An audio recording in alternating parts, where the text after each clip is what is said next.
Once I stood on the block, loose cracks, produce stacks. I cooked up and cut small pieces to get my loot back. Cut small pieces to get my loot back. Cut small pieces to get my loot back. Once I stood on the block, loose cracks, produce stacks. I cooked up and cut small pieces to get my loot back. Cut small pieces to get my loot back. Cut small pieces to get my loot back. Time is money, I can't afford to be a minute late. Do the rock like Stockton, chopping on dinner plates. For God's sakes, what a nigga gotta do to make $500,000 without the FBI catching feelings? Four-wheeling and some foreign shit, New York plates. Your baby moms want to suck the baby on, cause I touch weight. The homie in the box, I make sure he's straight. They'll probably hit him at the board on his CR date. Bitch, I'm hood like b-ball games or milk crates. Fuck them all, I stand tall like 6'8". Trap lord, about 100 grams in a Honda Accord. Snow bunnies want it raw. Every day I pray the Lord keep me out the way of the boys. Boatloads of that girl, but I could get you that boy. Yeah, got a little piece, but I want the whole pie. Make my stack rise. I was broken, then I realized. Once I stood on the block, loose cracks, produce stacks. I cooked up and cut small pieces to get my loot back. Cut small pieces to get my loot back. Cut small pieces to get my loot back. Once I stood on the block, loose cracks, produce stacks. I cooked up and cut small pieces to get my loot back. Cut small pieces to get my loot back.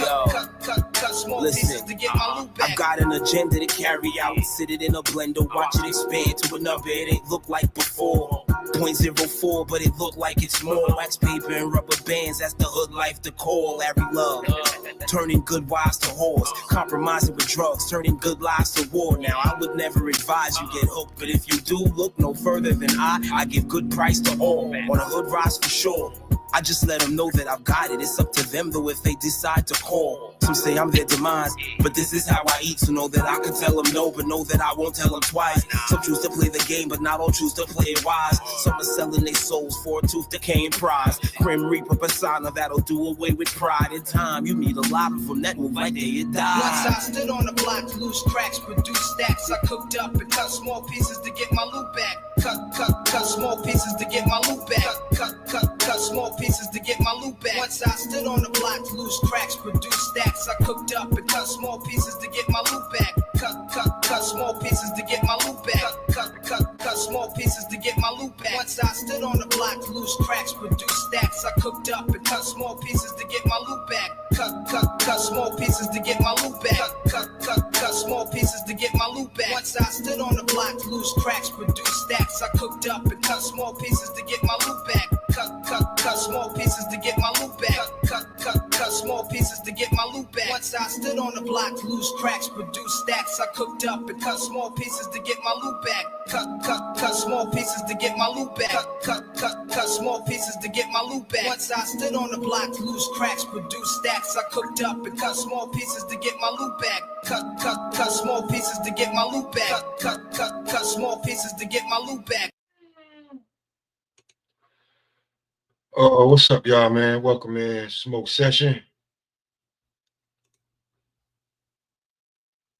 Talk about the fights coming up this week.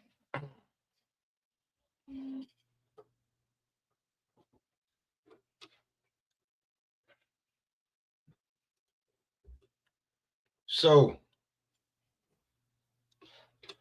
talking about the fights coming up this week, this weekend. Let's not even talk about it tomorrow, because we start early with. If I'm not mistaken, we start early with Janabek. He's at 10 o'clock in the morning. God damn. I don't even know about anybody else on this card. But he starts then you jump from there.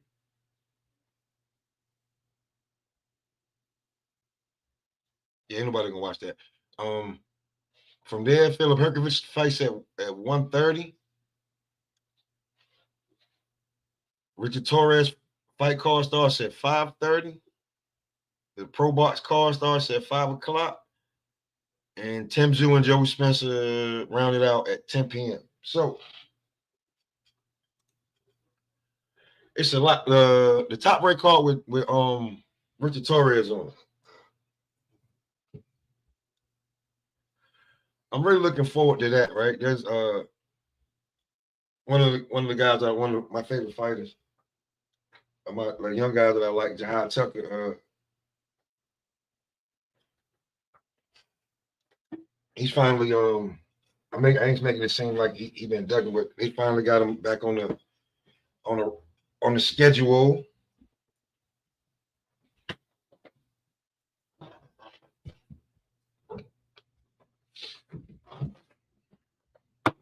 They got him back on the schedule to get back to get fighting, but he's facing a tough opponent. Yeah, the ESPN card gonna rock out all day, man. Like, but there's gonna be a couple other fights that just in case you might want to see. But I know how y'all be betting, so niggas be switching back around. But he's fighting Troy Williamson. Let me see if Troy Williamson is even ranked at 160.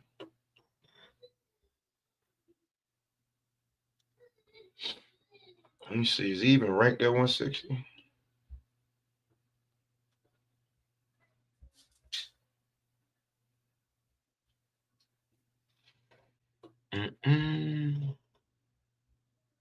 Damn it, Jai had 3 fights last year at 160. He's not ranked there. Troy Williamson.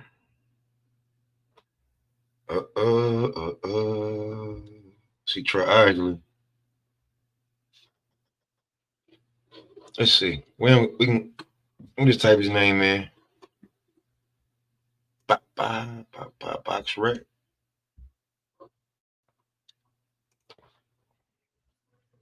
Troy. He's a lot better than what people think.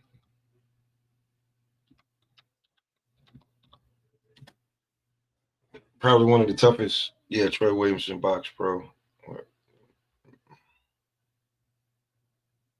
Yeah, 20-3. This is him. The Trojan. That's a name. Troy Williamson. Boxers. Look at his box rec. 5'11".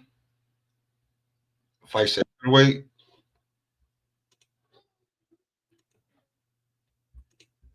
Body was good. What's happening? Can you hear me? Yeah. Cool. I was like, one of them fight that on the ESPN card, the Jahad Tucker fight. That one, I feel like, you know what I'm saying? I feel like they keep giving Jahad the ringers, man. Who we got? Troy Williamson.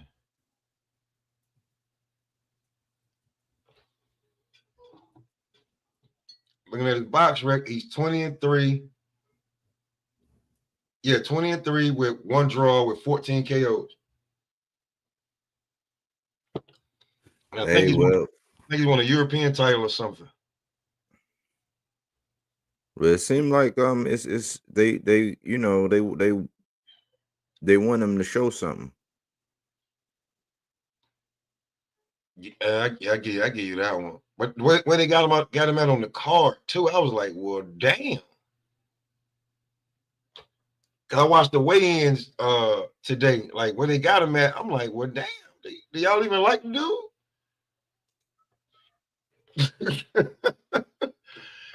He's early on the card, so if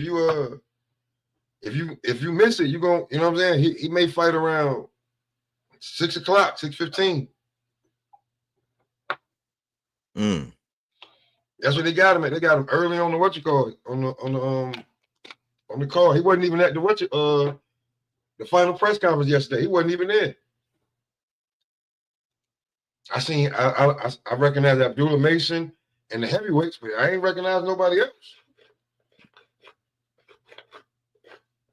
Oh man, Jahad, man. If Jahad can stop this man, can he stop this man? No, yeah, he never been KO. He never been knocked out, but he been in there with Josh Kelly. I mean, yeah, because this guy he's not no slouch. But looking at Jahad, they look like they about the same size. But I would love to see him do homie a little dirty so they, you know what I'm saying, they can stop playing with his name. Dang, I didn't know that was Nicholas Flaws that Jahar fought. Yeah, Oh man. yeah. He done fought some people now that's done like Nicholas Flaws getting the headline on Pro Box. You know what I'm saying? Shit, that shit like They talking about him like he next up, man. I hope Jahar get to run that back he don't eventually. want to run it back. Nicholas. He moved on. He didn't want to run it back. They've been trying to give him to run it back since then. He don't want to run it back. Not for nothing now. Anyway, you know what I'm saying? Like it's gonna mean something for homie. You just like y'all ain't just gonna get me in the crap bag like that. No. They talking about, hey man, they promoting Nick Flaw. They talking about, man, have you ever seen a guy that could stay in so close and not get hit? And I'm just like, man, they talking about this dude, and I seen him fight a couple times. I mean, I didn't get what they were getting, but he nice, but I didn't get. They think they promoting him like he's next, but I didn't know that, man. Yeah, Jai want his get back immediately, and he won't do it. Or he been trying to get back for over a year. First name they asked, who you want to fight? Nicholas Flaws, probably. And you got, he kind of like a little star down there on Pro Box now. So, nah, man, we ain't gonna let you just whoop our star. We're gonna get that to a guy that's a contender. But when it comes to these cards, who you the top rank card, right? The major card. Let's go ahead and get to that one. Go ahead. I gotta grab my lighter. Go ahead. Let's run it down. Now let me grab my lighter. I don't know. Hold on. All right.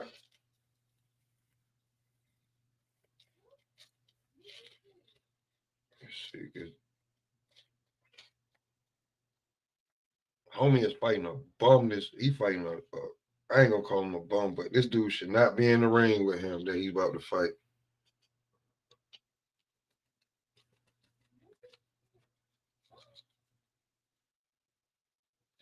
Guy Janibek is about to fight I don't even know how he got this opportunity. I'll be real with you. I do not know how he got this opportunity.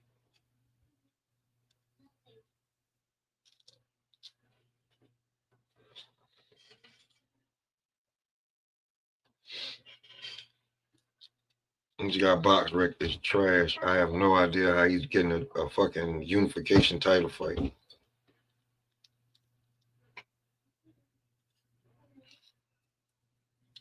How long till you fight somebody, Janibek? Or at least unify them belts?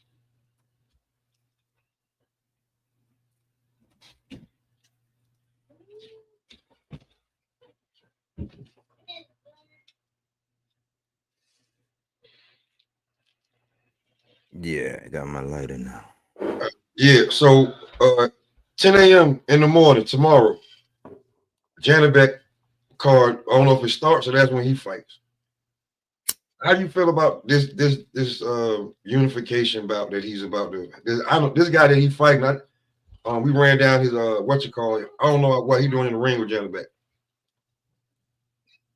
Yeah, I heard y'all the other day talk about the dude and his record, and like I don't know. I used to kind of like the potential of Janibek. Now it kind of seems like he maneuvering, like he's being strategically moved so to avoid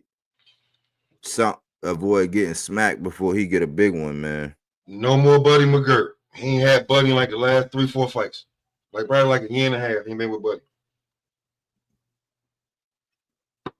When you was like, yeah, he got some potential with him, Buddy was his trainer. Oh, you fighting dude from the Congo? Yeah, but like the homie's record is like, yo, bro, what the fuck? Who did you beat to get in position to get a Janibek fight? I just got to know, who did you beat to get in position for that? That is crazy. He number 2 in France.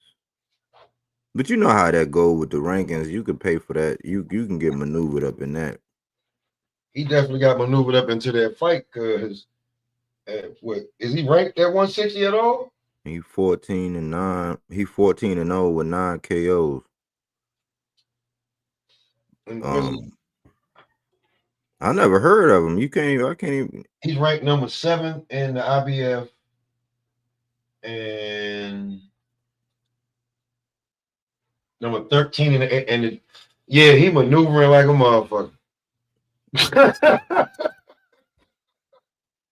He's 7th in the IBF and 13th in the WBO. Yeah, he maneuvering like a motherfucker. Word up. Troy Isley would have took this fight. Kyron Davis would have took this fight. Shit. Denzel Bentley would have took it. Shane Mosley Jr. would have took it. Man, yeah, he maneuvering like a motherfucker. Word up. But what do you think about that? Because that fight's in Kakistan. What do you think about that? Janabek, you think he can be upset by the guy we ain't never heard of? I don't think they would have picked him if they thought it. It's up to Buddy to lose himself in the moment. Like Eminem, he gonna have to lose himself. But I think Janabek, that's a big dude, man. Yeah. I think he was picked, man. I mean, you pick a guy that don't nobody really know like that. I don't even see no common opponent. I don't see. It's to make him look good. Like it's to make him look good. Like he got a good record. They gonna hype up how many KOs he got. Probably show some highlights. They're gonna make this guy look good. And Janabek would just have to be slipping now. He got some power, but I mean, I don't. That's relative to who you fighting and what they got going on. Because looking at his record, he had fought some lopsided guys, with some lopsided records. He only been doing this since 2019. So I mean, yeah, it's to make him look good for the next fight, almost like what Berlanga just did. Mm-hmm. And with This Berlanga, guy ain't coming off a 10-year beard. these motherfuckers acting like Berlanga gonna be a superstar. I'm like, yeah, whatever. I ain't gonna get into that one. So the heavyweight bout, right? Everybody's up and down with it. Joyce versus Herkovich.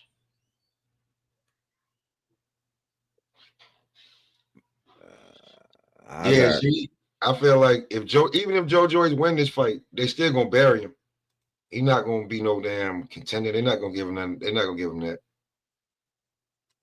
Herkovich ain't no slouch now. I think maybe he might have benefited from going them rounds with Dubois after a fight like that, where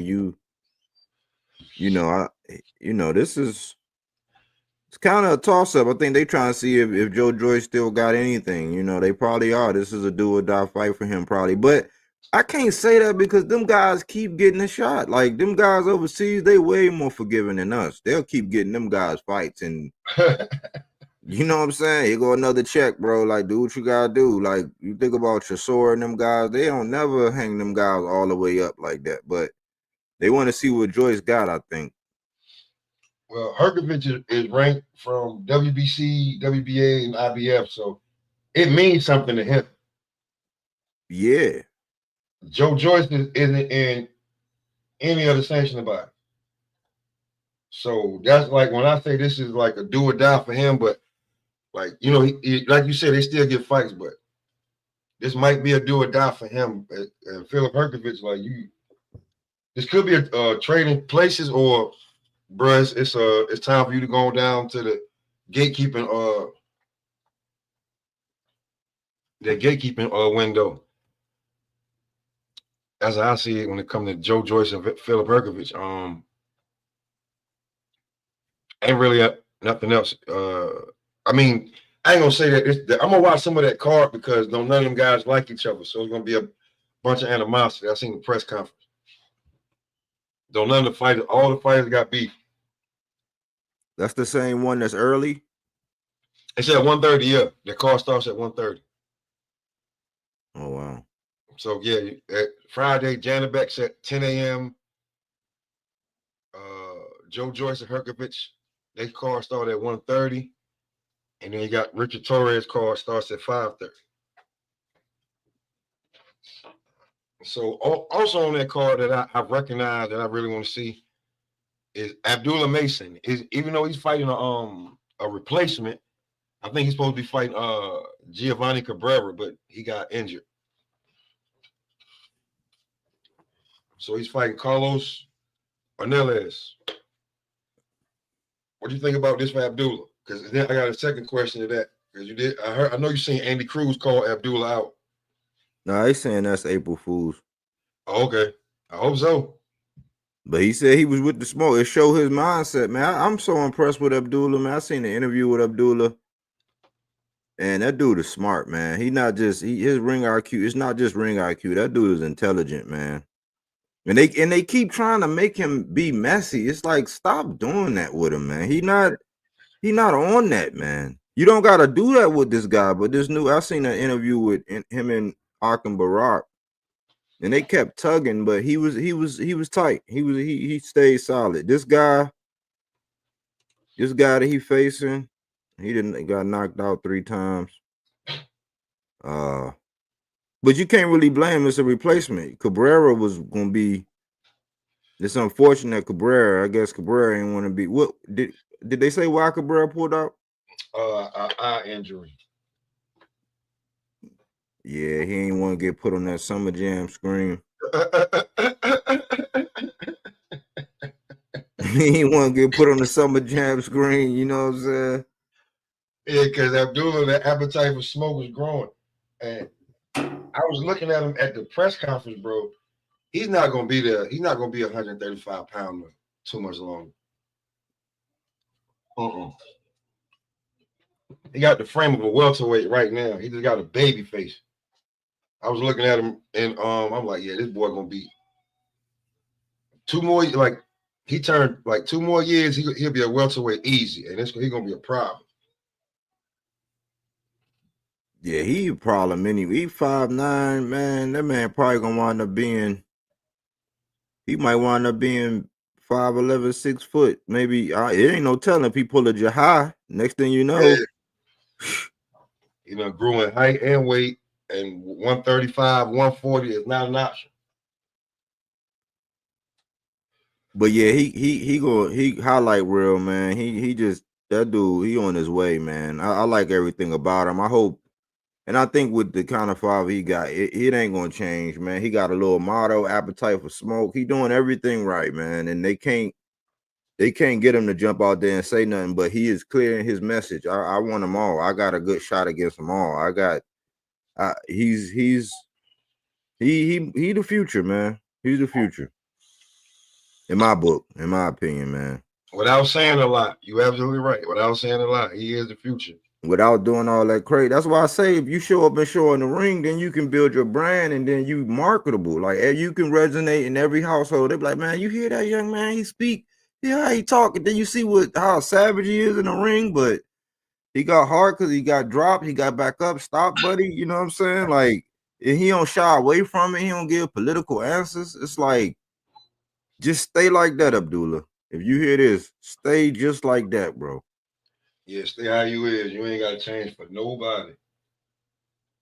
We like because we like you just how you is because the appetite for smoke, we with it. You know more about Guido than I do. With this Richard Torres Guido, who you got in this fight? Because it looked like Torres lost. Like he reconstructed his whole body. I seen him. He looked slender for a heavyweight. I gotta go with Torres, man. Higher motor, more active. And Guido, he's gonna have to stay really disciplined, man, the whole fight because Torres will run your batteries down. He'll work you upstairs, downstairs, get you up against the ropes, throw a lot of punches, and he might not be the most effective, but he gonna land and work and have you, on edge and moving the whole time. I think Guido can kind of be lazy, but he's skilled. He is skilled. It's just I think he's a little lazy at times. He got a decent jab. I I just think they got it. It's in the plans for Torres. I think Torres kind of. I ain't gonna say he took Jared's spot because they probably would have moved Jared with some bigger names sooner if he would have showed up against Bacoli, but he kind of slid right in that spot, man. And he got a market, man. He's social. He be on social media. He was doing some funny videos for a while. I used to see his videos all the time. But I'm leaning towards Torres. You know, I think Guido was gonna have to be very sharp in order to win this because he got the better dimensions. He's tall and longer. If he fight behind his jab, make Torres, work to come in, hook off his jab, stay off the ropes. He'll definitely be able to last. I don't know if it's gonna be a knockout in this fight. I definitely don't. I would say it goes the distance, and it'll probably be. I mean, unless Guido is just shot, he's not the most active guy in the world, but I say it goes the distance with Torres getting his hand raised with either a majority or unanimous. Yeah, because I think is this Torres' first 10 rounder? Is it? I don't know. I don't know. I don't like shooting from the hip. But they definitely putting him out there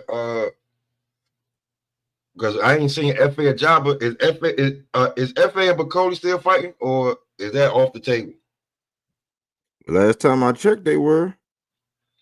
Yeah. So then, yeah, the heavyweights they got over there.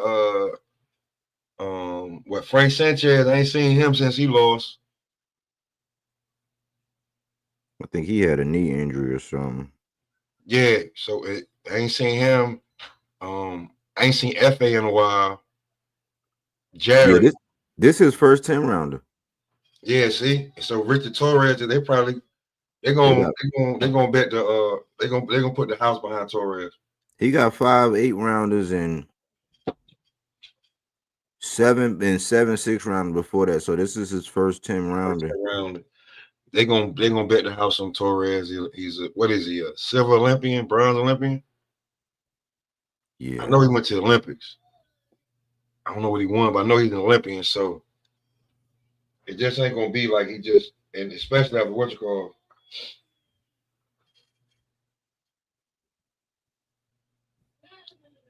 AC said it's not letting them sign in. Hold on, AC. I'll drop it in the chat real quick.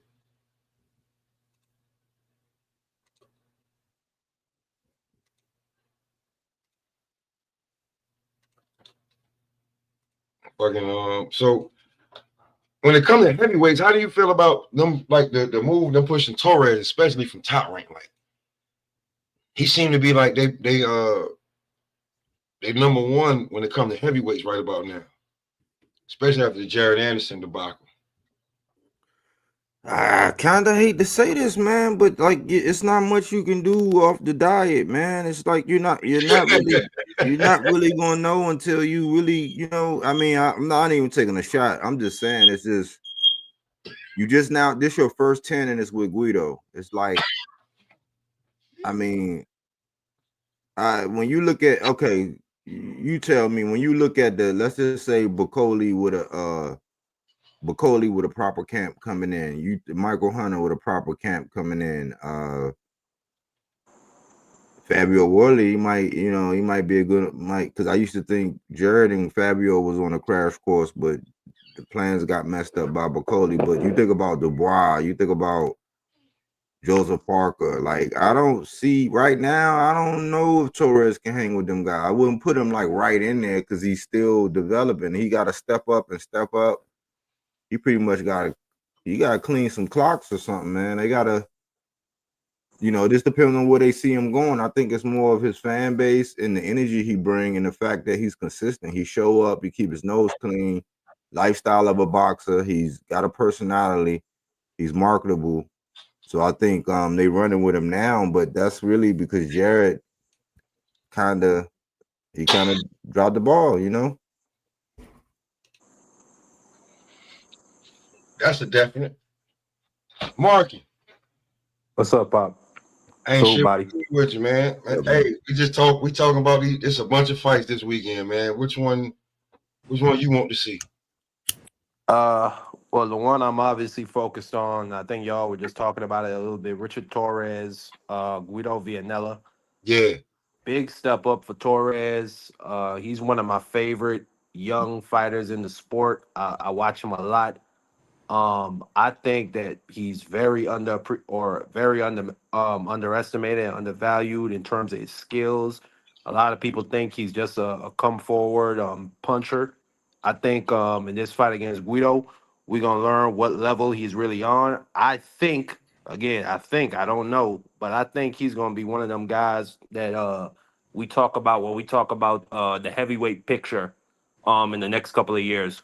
So yeah, I think the dude is for real, and we're gonna see this weekend because Guido is a. I mean, he's a decent fighter. I saw his fight against Fa Ajagba.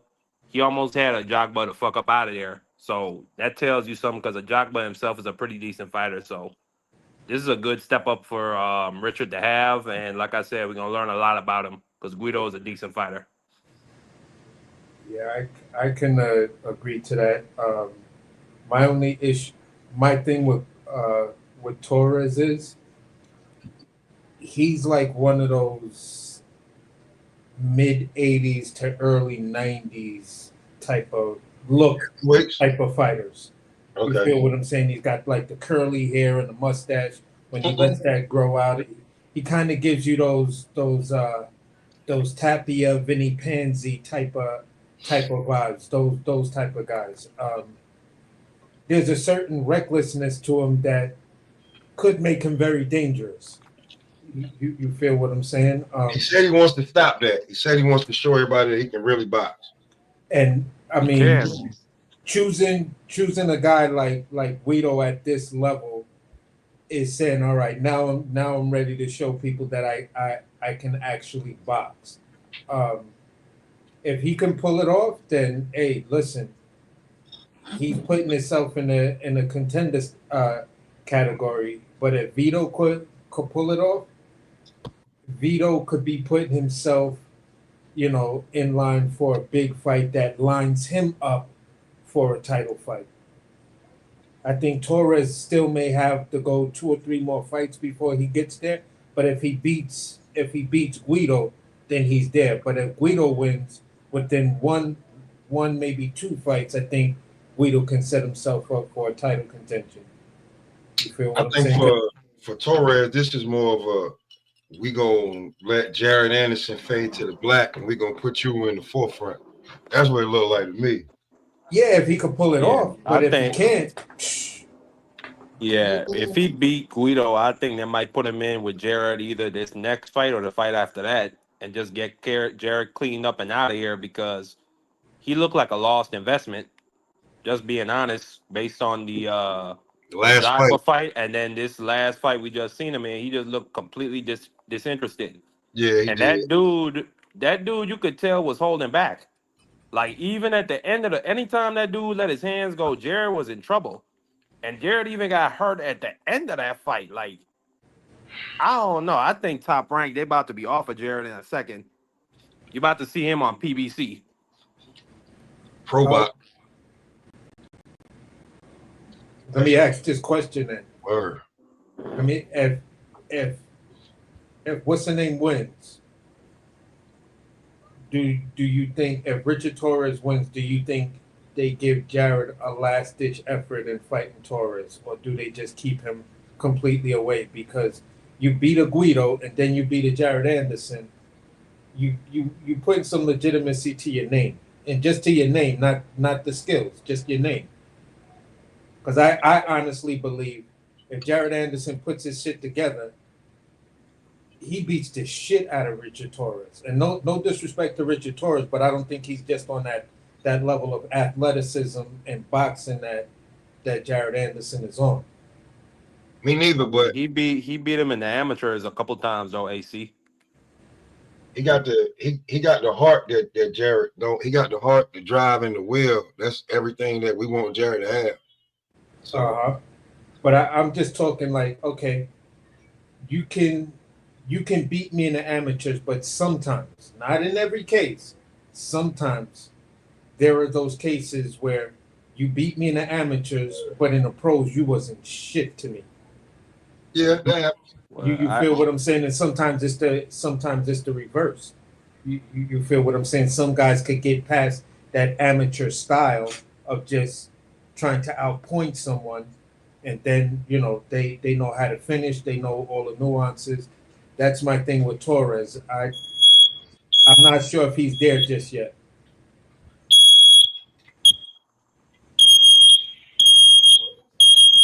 Pop, turn that oil down, bro.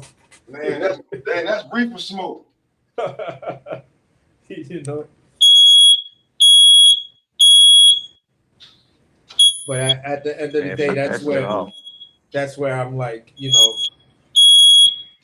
it's a good fight. It puts somebody in a position that they want to be in if they can pull it off. Whoever wins this fight is gonna find themselves in a pretty decent position. Yeah,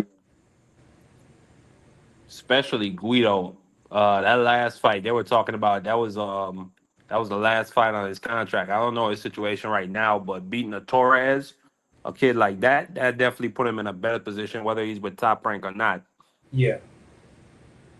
I mean, even if he wins, I could see them, I could see the general public now talking.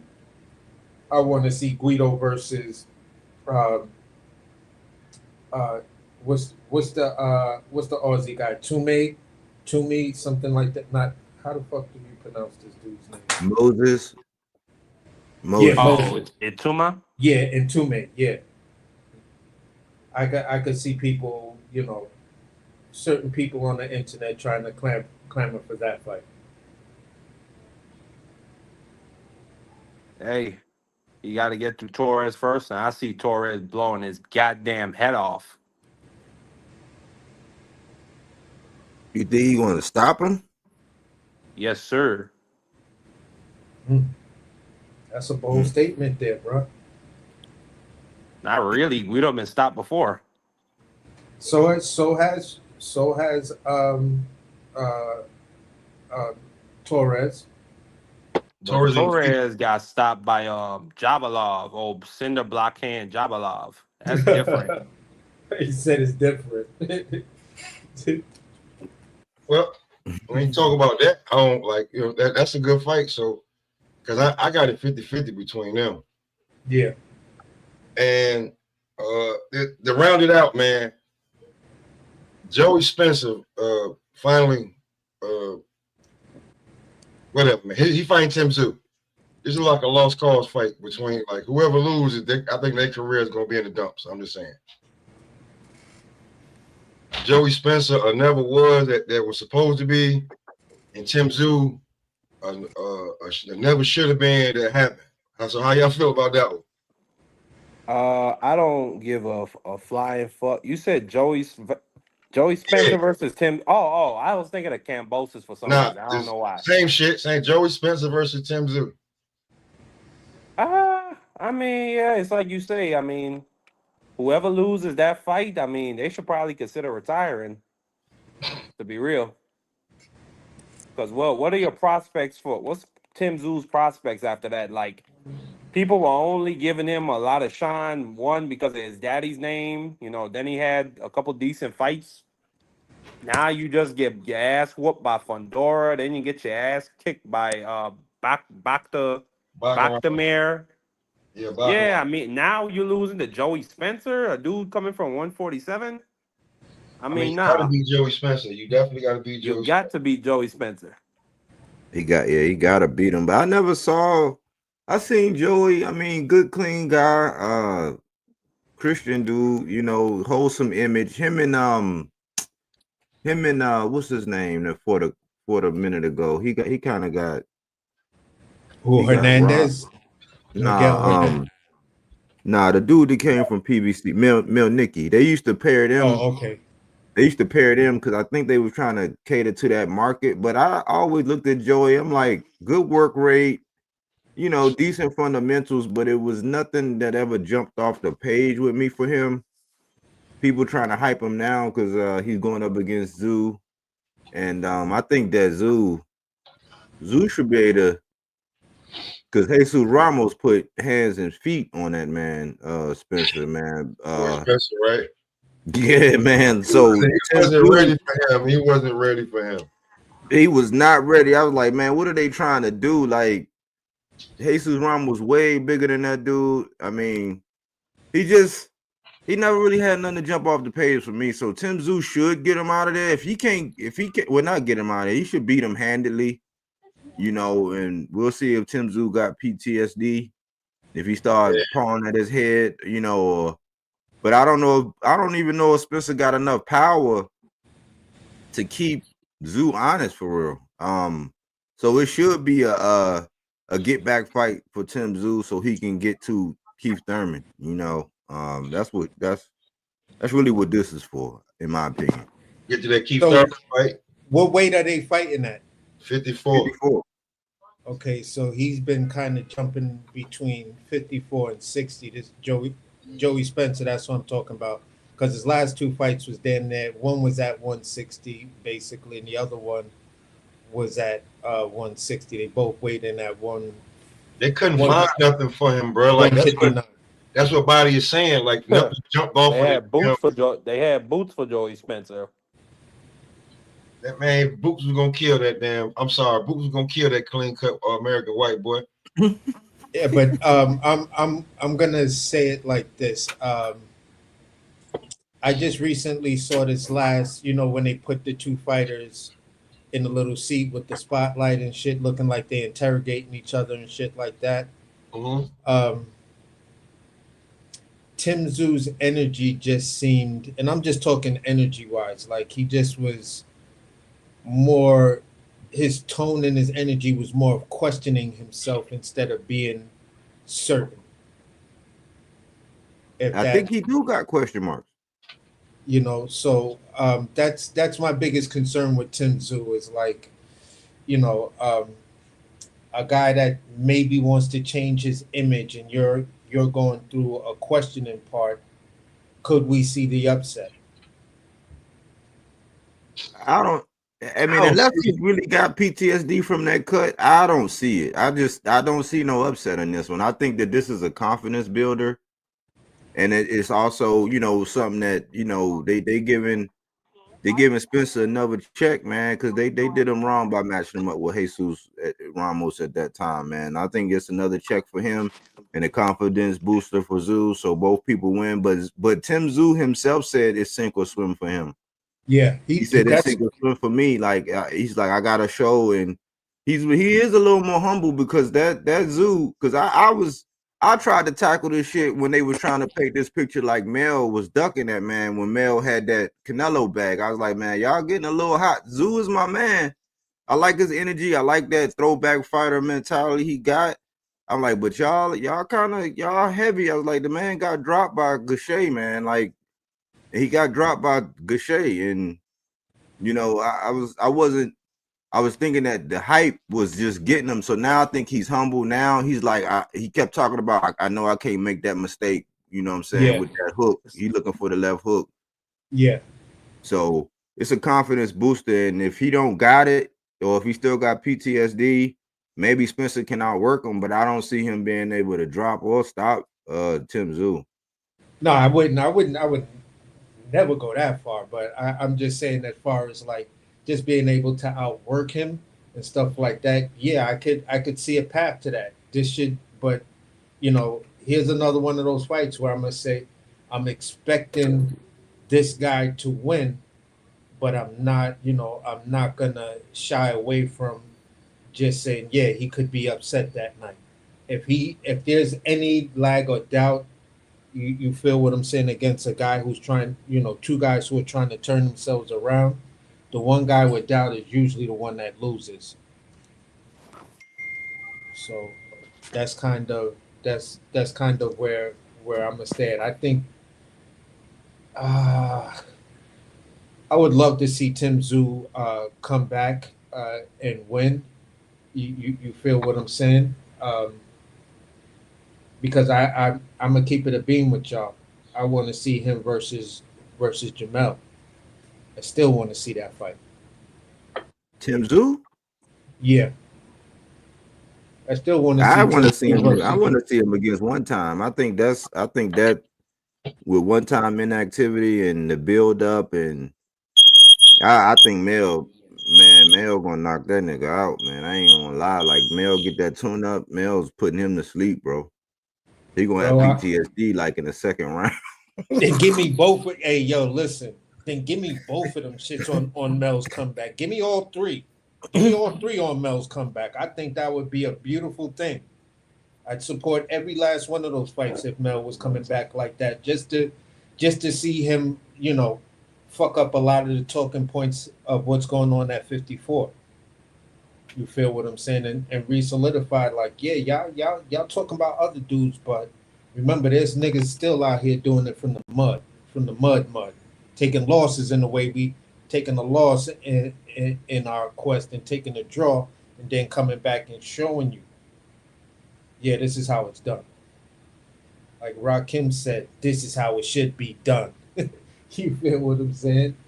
So Well, I gotta see Mel do it first. I mean, he been out for a long time. Even before that Canelo fight, he was out for almost 2 years, and then now we see the layoff post Canelo. So I gotta see him come back and see how he look first. yeah, but sometimes layoffs are good. I look at it like this. Depending on how you spend your time during the layoff, a layoff can either be good or bad. Right. If you spending your layoff staying in the gym, honing your skills, getting your mind and body He back been back going in through sync, hell, AC. huh? He been going through hell. Yeah, but then a lot of people, some people uh, in different professions go through hell, but They you would both been never going know. through hell. Both of You them brothers been going through hell. Yeah, but you would never know it because how they perform when they're doing that thing that they love. So that's all I'm saying. If you can go through hell, but then you get in the ring and all of those frustrations seem to go right out the door when you hear, you know, uh, when you hear the announcer call out your name, or Freddie Buffer or one of those dudes say, "Let's get ready to rumble." All of that shit just goes out the window. Now you're home. So if he can find that type of inner peace, or found that type of inner peace, then hey, listen, I'm not doubting that dude. I want to see you come back. I'm not gonna be the one shitting on you.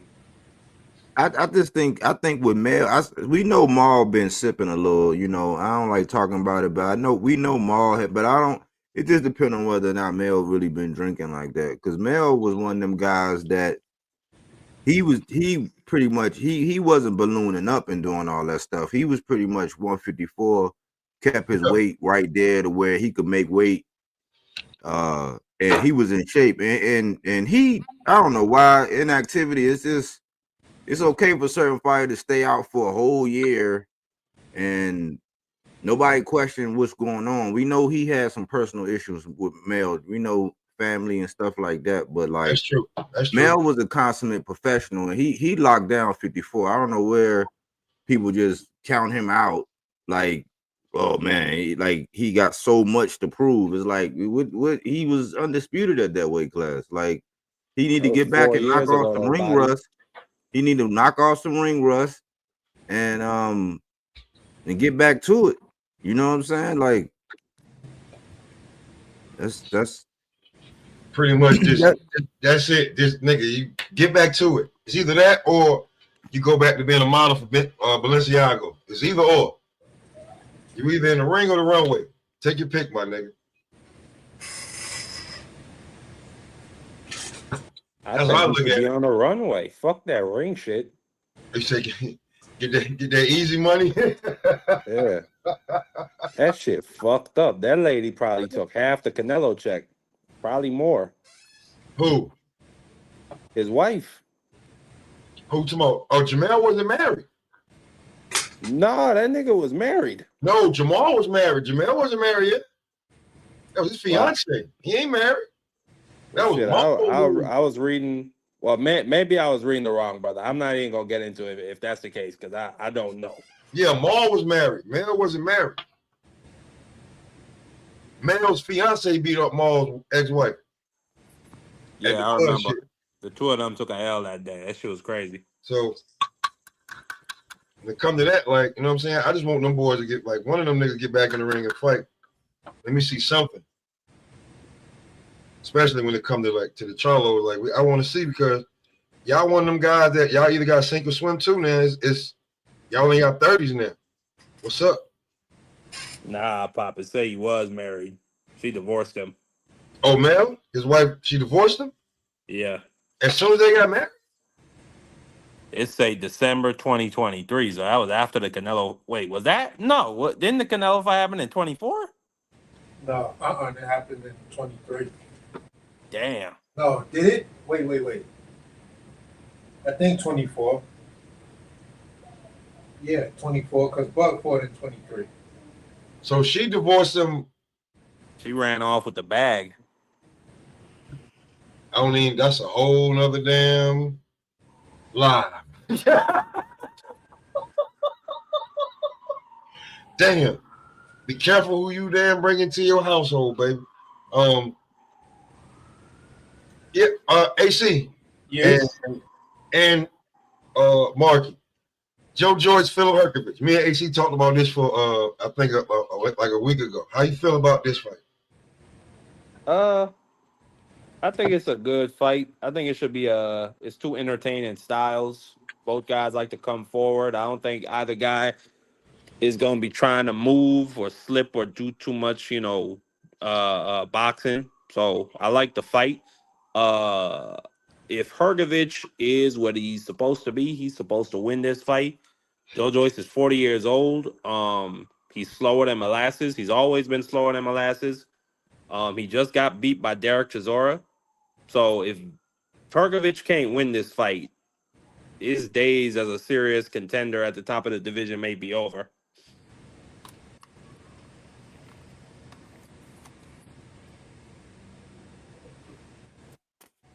I got Hergovich for the beatdown. For the dismantling, picking them apart, and all of that other kind of stuff. Yeah, I just think he's gonna show up and show out on Joe Joyce, and we're actually looking at the last days of Joe Joyce, unless somewhere down the line we get a Joe Joyce versus Deontay Wilder shit on BLK Prime.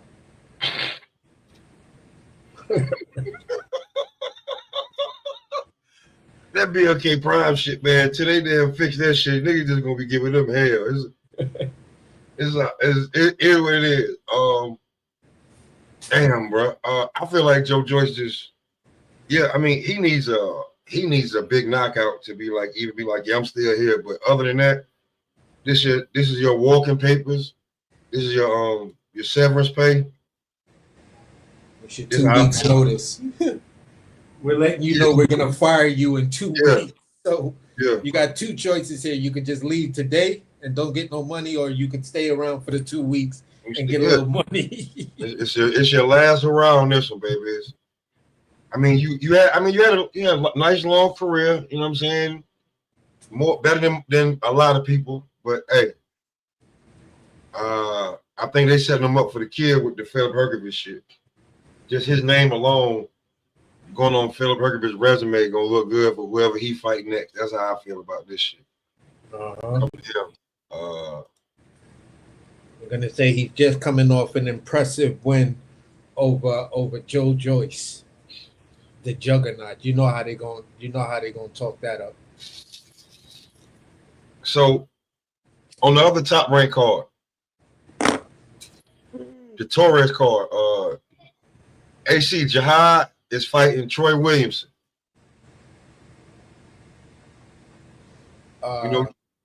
You never heard of Troy Williamson? Yeah, I've heard of him before. Here's the funny part. I used to confuse him and Ammo. Him and Ammo, right? Yeah, all the time. Okay. All the time. You feel what I'm saying? He's fighting Troy Williamson early on the Torres card. It's not gonna be an easy fight, although Jahai should win this fight. It's just not going to be easy. You are in control right now, Jahai, whether or not you make this a real easy fight for yourself, an easy fight for yourself, or a difficult fight for yourself. Um, I think Troy's going to bring some some crafty shit that I'm gathering he feels Jahai hasn't seen yet. You feel what I'm saying? Which then could put Jahai in some nasty situations to whereas if Troy goes in there and just makes him look bad, even though Jahai wins, Jahai now then took himself 5 fights back. If that makes sense. You saying if he win, but he don't look good, like yeah, I Yeah, get what you're saying. yeah, they gonna push him back a little bit more and try to give excuses. You ain't ready.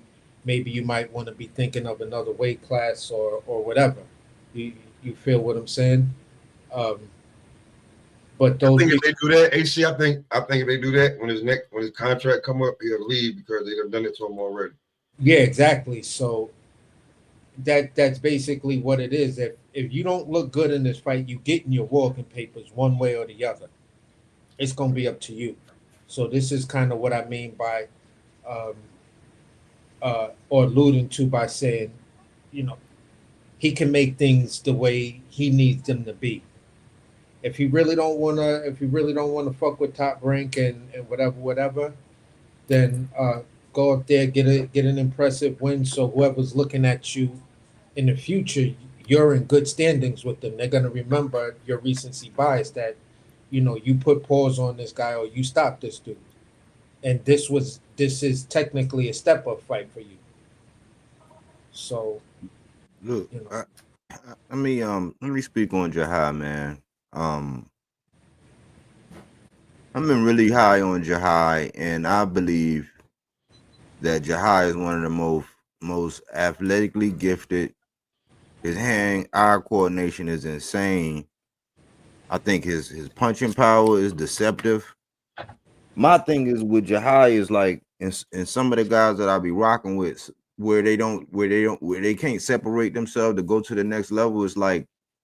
It's almost like they either fall asleep in the middle rounds or they find themselves playing with their food and then at the end trying to turn it up. Like, and I think that that's what it is. See, when you on that top, when you over there at Top Rank, they want you to do like Abdullah Mason doing. They want you to do like what Shushu did the other night. It's like you can wipe away all the sins of people not being familiar with the guys you're fighting, or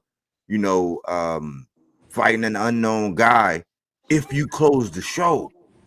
Jahai has all the tools to close the show. Like the dude is dangerous. Like I'm like sometimes I'll be waiting in the council. He can on command. He can do what his father tell him to do.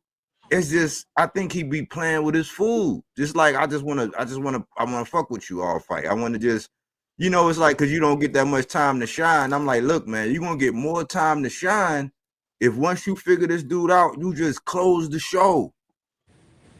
Don't give too many people, don't keep at this stage, don't give too many people tape and don't be going the distance with these dudes. You do what Shushu did, you do what Abdullah Mason is being accustomed for doing, you're gonna get more shine.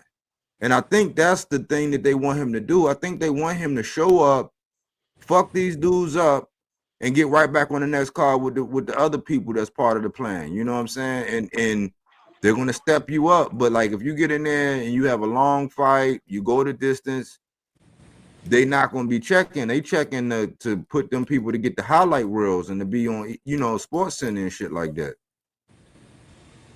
No, I get it, and that's probably the best way to say it because I fucks with Jahai, but I'm not like he's not like the guy I'm constantly checking for. It's like I'm rooting for you every time I hear your name, type of shit. To pinpoint some of the things that Body just said, yeah, I probably couldn't do that because I haven't seen that many of his fights, but I see everything that he's talking about Jahai. And even when Pop was first bringing him up, like, yo, this nigga Jahai, I'm telling y'all sleeping on Jahai. For me, he has those same tangibles as a Shushu and a Abdullah Mason. Shushu was basically in the same position to a certain degree that Jahai is kind of in right now. We want to see you show up and show out. So you show up and you show out on this one, bro. We could relook at, we could, rethink about you and then say, you know what, we might want to offer you, something a little bit better. To whereas if you re-sign with us, we can get you a championship fight. See, that's what me and Body was talking about though. Like he fought Nicholas. His one loss is Nicholas Flaws, and Flaws don't want to. He don't want to run it back. But I'm gonna tell you what'll happen. If they do that, that nigga gonna go down there to pro box. If they do that and Top Rank say, oh, you know what I'm saying, like, well, yeah, we're gonna move on like they did Elvis. Now Elvis came back, Elvis Rodriguez, dude on the same card. We're gonna get to him. But Top Rank cut him, PBC picked him up, he showed out. That he gonna go down there to pro box and fuck all them dudes up. But this is what I think happened with Jahai. He's at 154, I'm gonna tell you what happened with Jahai. Jahai was a smaller guy, and it's almost like in a summer almost the dude shot up to a whole different weight class, and he didn't do like everybody else where they just starved themselves out and sucked themselves down because he'd have been beating the shit. If he can get through the weigh in and without passing out, he'd have been down there beating the shit out of him. But he went from a little guy style, high volume puncher, good head movement, like sharp feet, to being a big nigga, like being a big solid dude in a whole different weight class to where and he was fearless. So he was like, man, I want to fight. I want all the smoke. So they were putting him in there with the Russian. They was putting him in there with some niggas that can really, really crack that be sucking down to that weight class. So they really didn't know what, from the outside looking in, they didn't know what to do with Jahai. Because he was a little guy. He was not a little guy, but he was in the lower weight. I mean, he was from 40 to 54. He was down at 40. So think about him down there with Richards and Hitchens and all them in that weight class. And then like you said, one summer you up at 154. You know 54. What I'm saying? They ain't know what to do with him.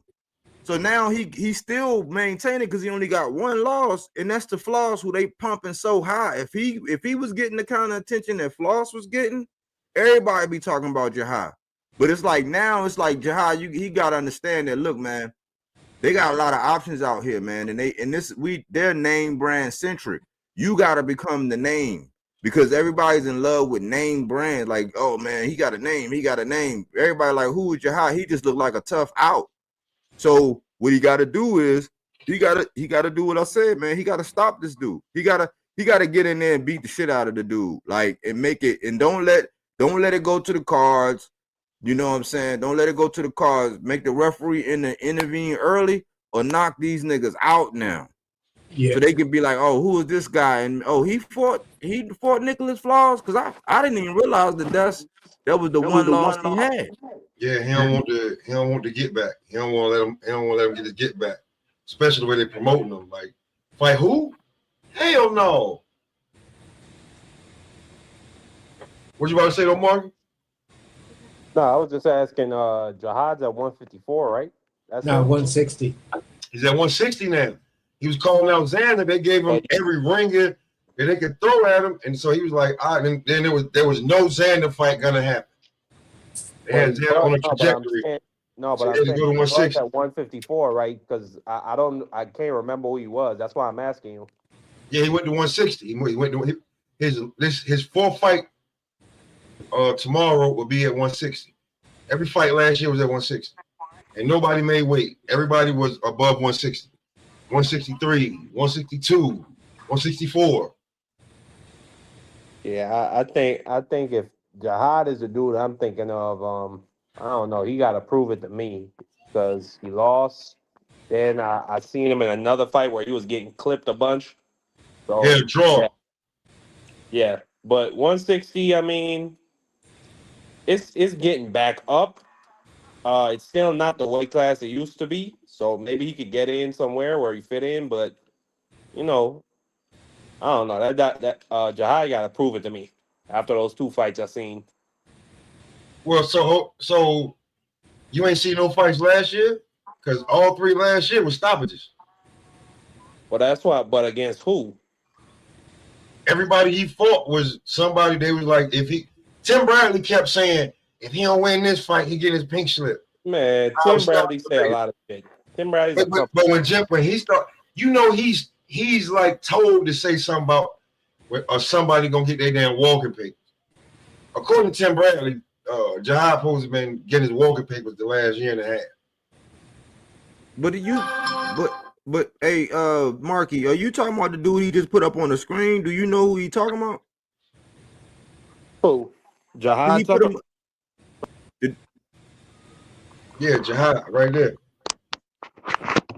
Jihad last few fights, bro, man. You hear me? Yeah, we can hear you now. His last Jihad fights, Tucker, right? Yeah, last few fights. Oh yeah, I know. Yeah, this is exactly who I'm thinking of. Okay. The last few fights, I've seen some people. I'm gonna keep it a beam with y'all. I've seen some people that talk about Jihad like in their mind he isn't shit. It's like, yeah, listen, didn't nobody want to fight him because he wasn't blah blah blah. He looked like a mediocre fighter. Then he tried to go up to 54, took a loss up there, and they're talking about Jihad like Jihad is fucking up his career, and I'm like. Yeah, I see it kind of like the opposite of what you dudes are saying. He ain't scared of no smoke. He had one bad year. He went 1-1-1, one loss, one win, one draw. Yeah, and this is why they holding it.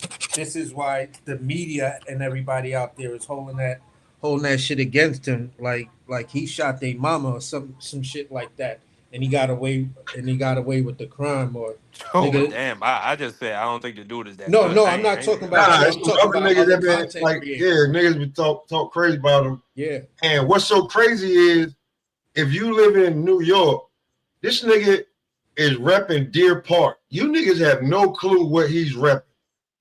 Deer Park is nothing. Yeah. Y'all don't understand. It's a pass-through town. It's like you drive through it to get somewhere else. Damn, man. What's crazy is Deer Park is where you go to, where a lot of rich people go to hide themselves because they don't want their kids in this and they don't want them in that. So Deer Park is kind of like Mineola or Carl Place. Who grew up in Deer Park? He could easily be repping the borough that he's from, but he repping Deer Park. Jihad, he rep Deer Park. Deer Park is. I used to go to Deer Park to wash my clothes. They had a good laundromat. I ain't like to go to Deer Park. If I was going to like another town or something, I cut through Deer Park. I get on the highway, and he repping that. So, like a lot of people like sleeping on him. But Bills was good. Oh man, same old shit. Running out the building, you know what I mean? Trying to motherfucking hear y'all cooking, man. I gotta take for some wings right now. I'm like, damn. Shit, I gotta turn it up a notch, come in, Ray, hell, whatever, start some shit, with the Splash Bros. What you want to y'all, man? What you want? Nothing, man. I ain't got nothing yet, man. I see Body up here, man. I ain't seen Blue, man. I can get them. They get them going back and forth. We on. Nah, I ain't. Nope. He. I hope he got an event. Hey, Bill's come up here. He seen Bodywork because he know Bodywork got a fist clenched. Like, you say something wrong, I'm gonna fold you. Hey, right in your stomach. That shit be. And me, you, and Smoke just sit back laughing, and I'm just like, listen to this shit, man. So Bill, the fights that's pulling up, man. How you feel about this weekend, man? We got numerous fight cards. Man, my old lady birthday tomorrow, man. So it's a done deal for me. So we'll tell you about it Sunday on Murderers Row. We'll tell you about it Sunday. I mean, I probably have my. What fight you was talking about at 10:30? Early as hell. Oh my, Janabek. Okay. Janabek fight at 10 o'clock. Where the card started like 7 a.m. a.m. Yeah. Yeah. I'll probably be checking some of that shit out. Going to try to get a gift or something, a card or something. Fucking I mean, you may be able to catch the heavyweight Joe Joyce Philip Herkovich before you got to, you ain't gonna catch none of the Torres and the Tim Zoo shit. You're gonna be out. Then you're gonna have to have extracurricular activities. So you're gonna miss No, no. I'm not. No, we grown. We ain't doing all that shit. No, hey. I mean, we need to get to a destination where I can drink, we can eat, and hey, happy birthday. Cause when my birthday come, we ain't doing all this extravagant shit. So I'll be damn. I love you, yeah, but yeah, we ain't got this. Hell to the A now, very we firm grown. boundary. This nigga crazy. So I mean, the we fight we cards, got man. bills to pay. Well, let me get. I I want to know see the you might have Tim a Zoo shoot. fight. You want to see the Tim Zoo fight? Yeah, I That's do. the late. I That's want. the late card. Yeah, that's probably when the liquor kick in, and yeah. So So you ain't gonna want to see Abdullah fight, what time that is? bro. He fight on that damn on that Richard Torres card. That started 5:30. Mm. You See, better yeah, I if, mean, if you at the bar I, restaurant, you tell them niggas, hey, put the top rank card on. yeah, okay. Let me try that birthday. I, You try to get that man the way if I'm interpreting it right, Bills, you trying to get Bills on the couch, like you know what I'm saying, by the end of the night. He said we ain't trying right. to have no extracurriculars anyway. He might as well. Bills trying to get to the motherland by the end of the night, not the couch. I'm trying at least get to the motherland. Man, you ain't trying to get the mother, man. Shit. You can't watch no fight then. Who? I got a phone. That motherfucker be right there by the table. See, she know what time it is. When football season happen, it don't matter what, I can get cussed out, whatever. It don't matter. I'm gonna watch my I'm boys. telling So, niggas I'm gonna watch that goddamn game. it don't matter who in the room. So, So, to be truly honest with you, well, we were talking about Jihad before. How you feel about Jihad? I just think he all right. I mean, I wish the promotion ain't there. So it's like he lost once, then Yeah. One loss, one draw. right. So what I mean, it's like nowadays you lose once, it's like you gotta like go through the ringer again and rebuild yourself like you a prospect. I don't know. It's just this generation, I guess, man. Everybody want they you know what I'm saying? And then when you on your way up, just like Abdullah and all them, like if one of them get a loss, it's like these fans nowadays just try to throw motherfuckers away. You know what I'm saying? Like they ain't nothing. You just probably had a bad night. Shit, Kobe didn't hit 30 every fucking game, but these fans now they just I mean he a bum. Like, shit. Like I said, my favorite fighter was the Nigerian Nightmare. I don't know why. It just was something about him when he fought. If he ain't run out of gas, I thought he could be one of the Everybody. greats. You know what I mean? But he was losing. Shit. I Yeah, still like that motherfucker. I ain't even gonna hold you, Bills. I mean, we all got fighters like that. I mean, I could see Anthony Yardy lose the next 4 fights, and I'm still on the fifth fight. I'm still rooting for this nigga. I think he gonna beat him. You feel what I'm saying? It's Right, just that's you. But these new motherfuckers, man, that I mean, I ain't gonna say the new one, the motherfuckers we argue with, yeah. they just come out of nowhere and just wanna argue Then like you they do that. goddamn He isn't nothing, and then you say, all right, all right, all right. So what do you think about Ellis? Well, Ellis a bum now. I mean, he fighting on pro box, and I'm like, he got one loss. Rashidi Ellis is a bum now. yeah. Like That's my what? homeboy said about one time. Like, damn, I've been hating on one time all this time. He only lost once. I said, yeah. Yeah, bro, it be like that, man. I mean, I was hating hard. I was hating hard on Keith, and I knew he had the. I knew he had the one loss. Where my hate was coming from Keith was what he said about Bud, then what he said about Earl, then what he said about Boots. It's like, bro, you know who these niggas are. Because in one video you'll tell us who these guys need to fight if they trying to see you, and in the next video you trying to tell us like who? Never heard of that guy. Who is he? I don't Right, know right. this guy, and it's just like, Keith, you nice, bro, but you got to stop that bullshit, man. And you would have promoted a whole bunch of fights if you would have just fought these motherfuckers. They was like broke records. Bobby, you still going on? You still going on tonight?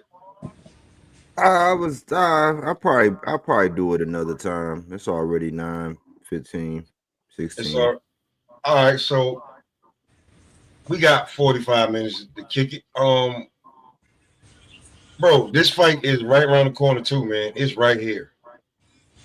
What? It's basically next week. Boots and Stanionis, man. But let me say something though. Let me say something before we go there. Let me just bring this up, man.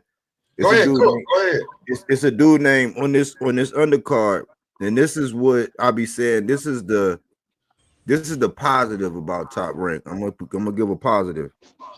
We call them the starter pack, but then some of these new guys, because we be saying, let's look forward to some of these new fighters. Well, this card got a dude named Art Barrera on it. Nice. This dude, Steven Navarro. Yes, nice. I've been hearing about Steven Navarro. Navarro is he put me in the mind of if I interviewed him, I would ask him, do he watch Bam? Do he watch Bam Rodriguez? Do you watch Bam? And cause he coming on the scene, he just coming on Art Barrera, he very nice. The dude Steve Navarro, he's very nice. I think Steve Navarro almost got, in my book, he had one of the best knockouts of the year, not last year, the year before that. But those guys on there, and it's a dude named DJ Zamora. I'm still trying to figure out who he is, but they saying that he got a lot of potential. He just been in the back. He been sparring partners with a lot of people. And if you really want to, if you don't just say fuck the undercard, don't just say fuck all these other cards, I'm just going to tune into this. Check these guys out, because when you start thinking about the future and who these guys are going to fight and who's coming up, them guys, their names going to be ringing bells. So I just wanted to say that. Yeah, who put me on to Steve Navarro was True School Boxing, because he's kind of big on him and the other dude you just mentioned. So he's still doing this thing with covering Asian boxing and covering like a lot of these Latin fighters that people have no idea who the fuck they are. But he's like, yo, watch him. He's something to look out for, you know. And I like his content because he's honest. You feel what I'm saying? He said something about Shushu, and then I just saw him do a recent video to where he was like, yeah, I think this comment was kind of made towards me that Shushu dropped. And I went back into my content, and yeah, Shushu called me out on it, and he was right. And my apologies to Shushu, because he said Shushu wasn't calling out Navarrete. I think that's who it is. Was it Navarro? Man, yo, they be watching, bro. Yeah. So yeah, they be watching these fighters. Yeah, they be watching. They be watching. So all right, real quick, bro. We gonna run this back. The 147 division. Cause people acting like I'm saying some shit like just because I keep saying the lineal. But bro, the lineal is on. It's on the line next week.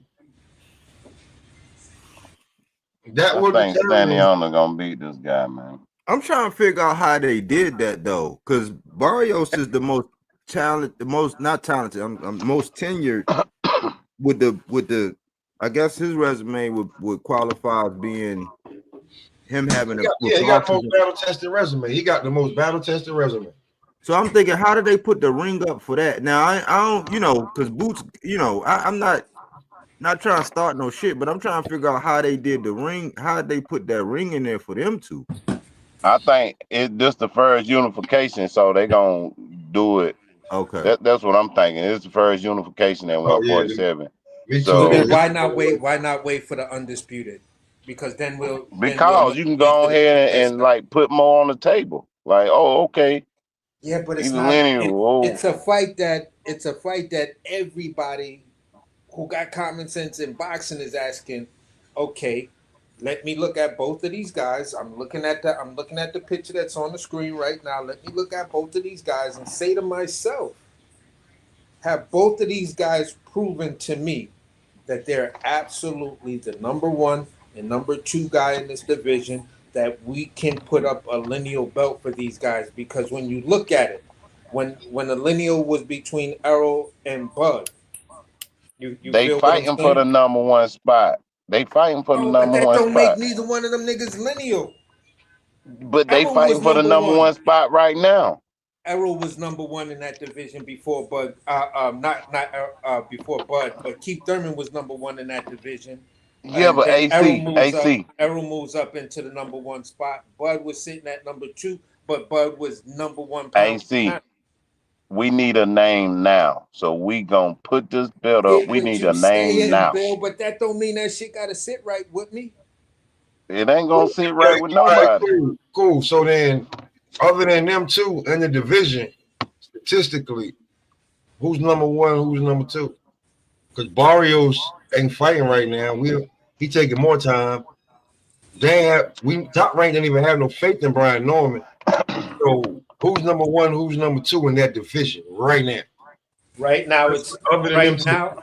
right now. Honestly, it's Boots and Stanionis right now. But Yeah, are So they? yeah. Are if they? they if Go they ahead. fight for unification, they might as well throw the lineal on that. Like, who you gonna throw the lineal on? A Barrios and fighting a contender, or Norman? Like, come on, man. But let me tell y'all what I think and what I'm pretty sure, because I was going to do a piece on Boots tonight. And this is what I believe in my heart of hearts. Boots is gone after this fight, bro. That undisputed shit. I think that Out the shit window. too. Out the window.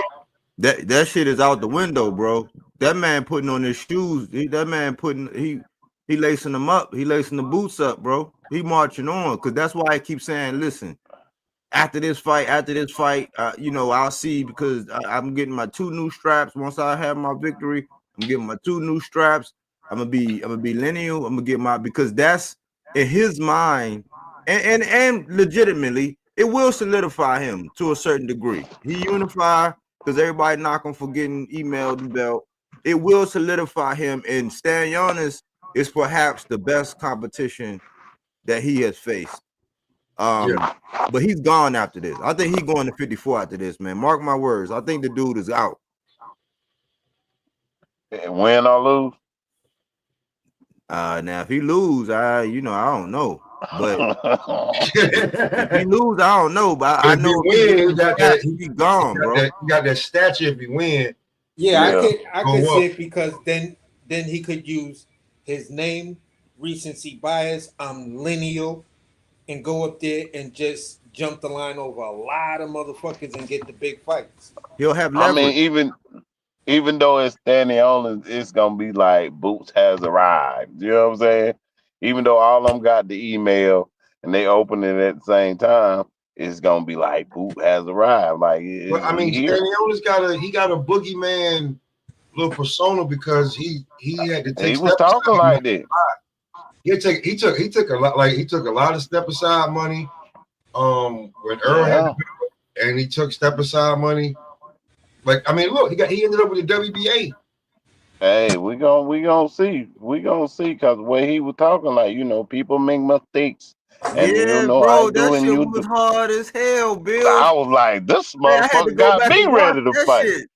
Man, that shit had me so hyped. He was like, yeah, he said, we all make mistakes, man. I was like, man, this nigga Stan Young. That's why he wasn't my guy. I like the energy he bring, man. The fact that Hey, he had Boots fucked up, man. He was And like, Boots was people just make looking at mistakes. Boots just to put the meme mug on. I was like, man, Stan Young is just talking that shit. He's like, talking yeah, he that said, shit, bro. Hey, look, hey, he talking that English shit. I don't need no yeah. interpreter. Talking that English shit. He said they all On got some plans, but I gangster want to shit, fuck it up. like.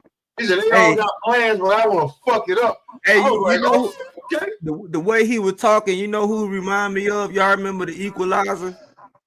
Yeah. Remember the dude that was going at it with Denzel, the The dude first one, that they yeah, brought in?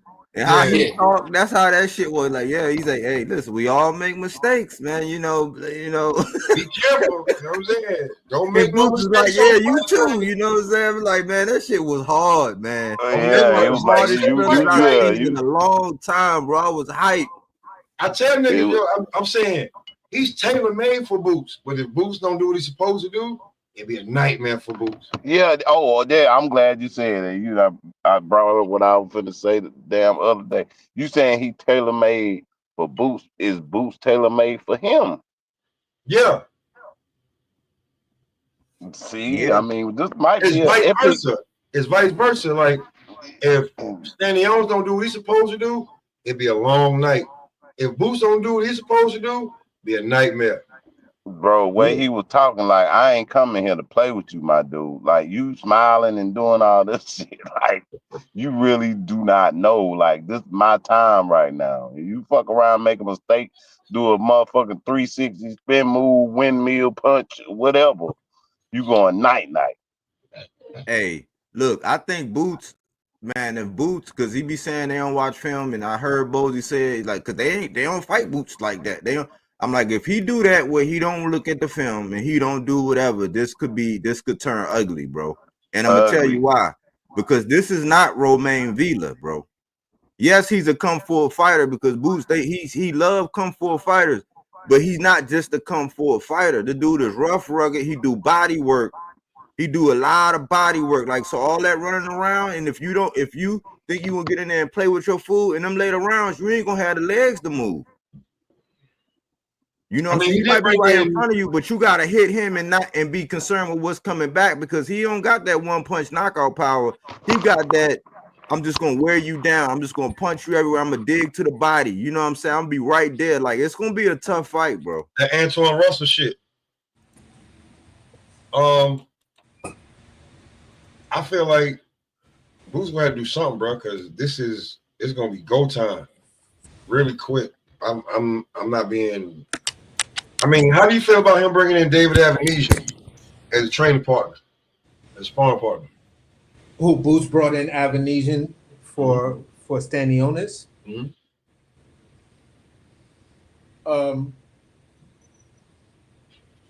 It That shit fucked you up in the AC. It fucked you up right there.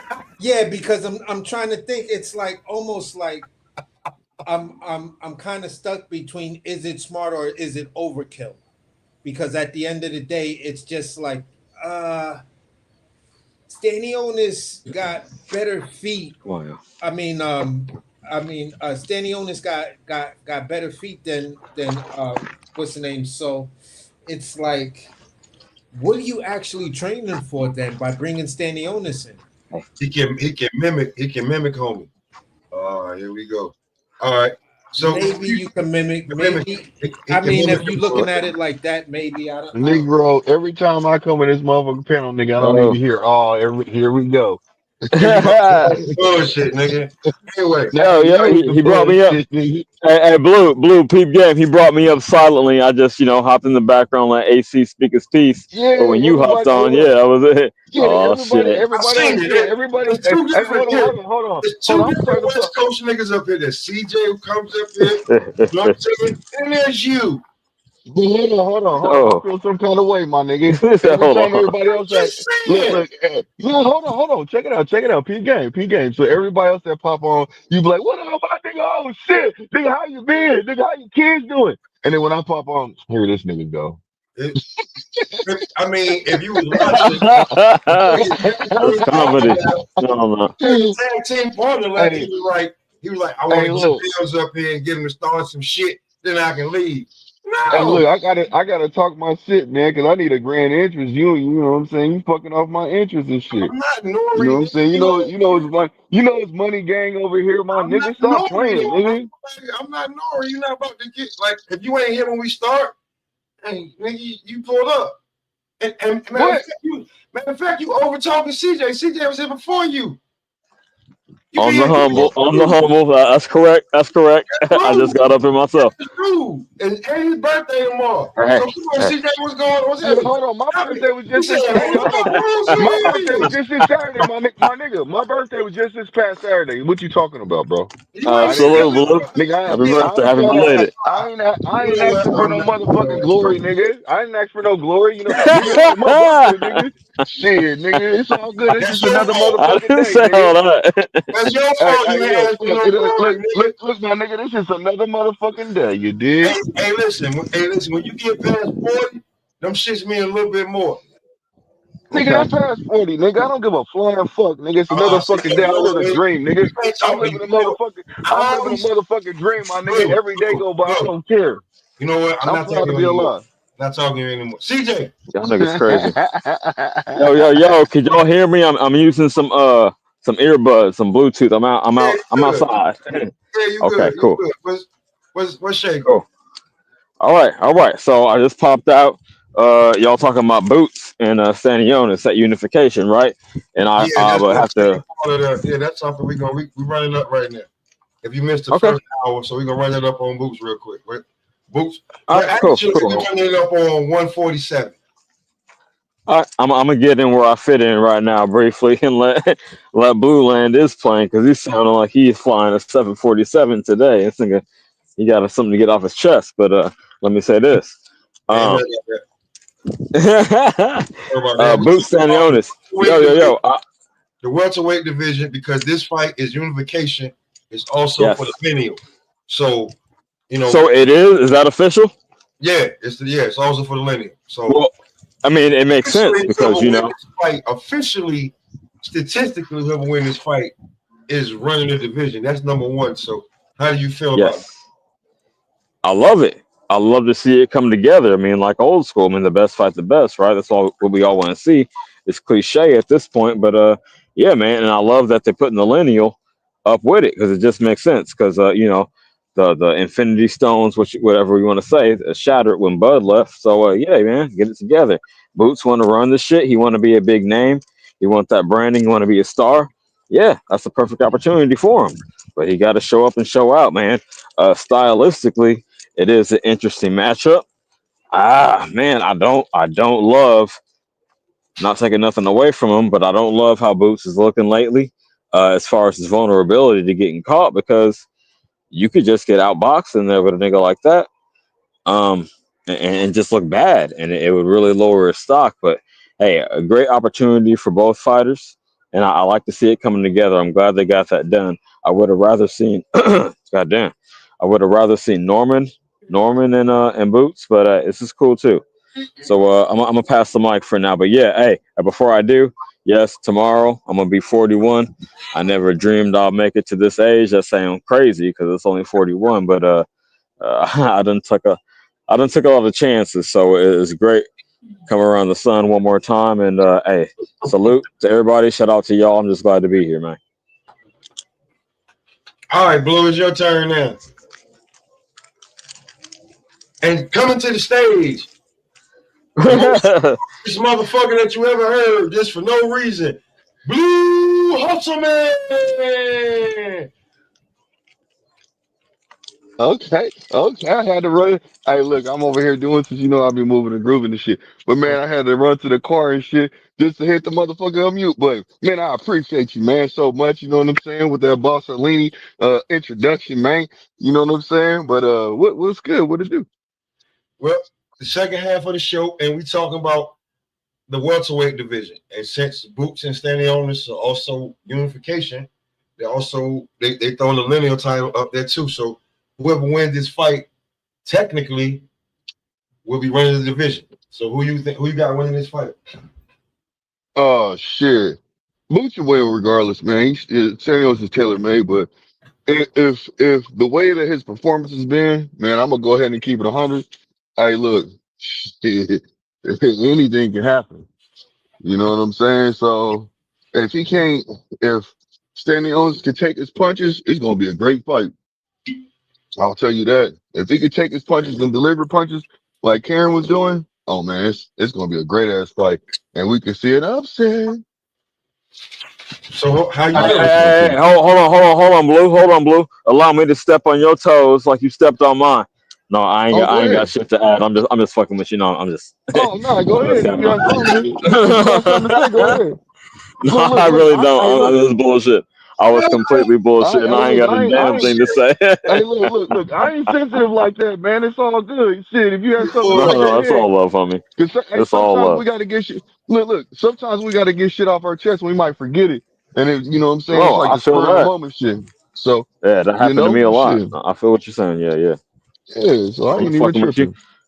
But But I ain't no, even it's picked my all good. winner. So, real quick, let me insert my winner. Go ahead. I- if I was a betting man, I'd say about 60-40 boots.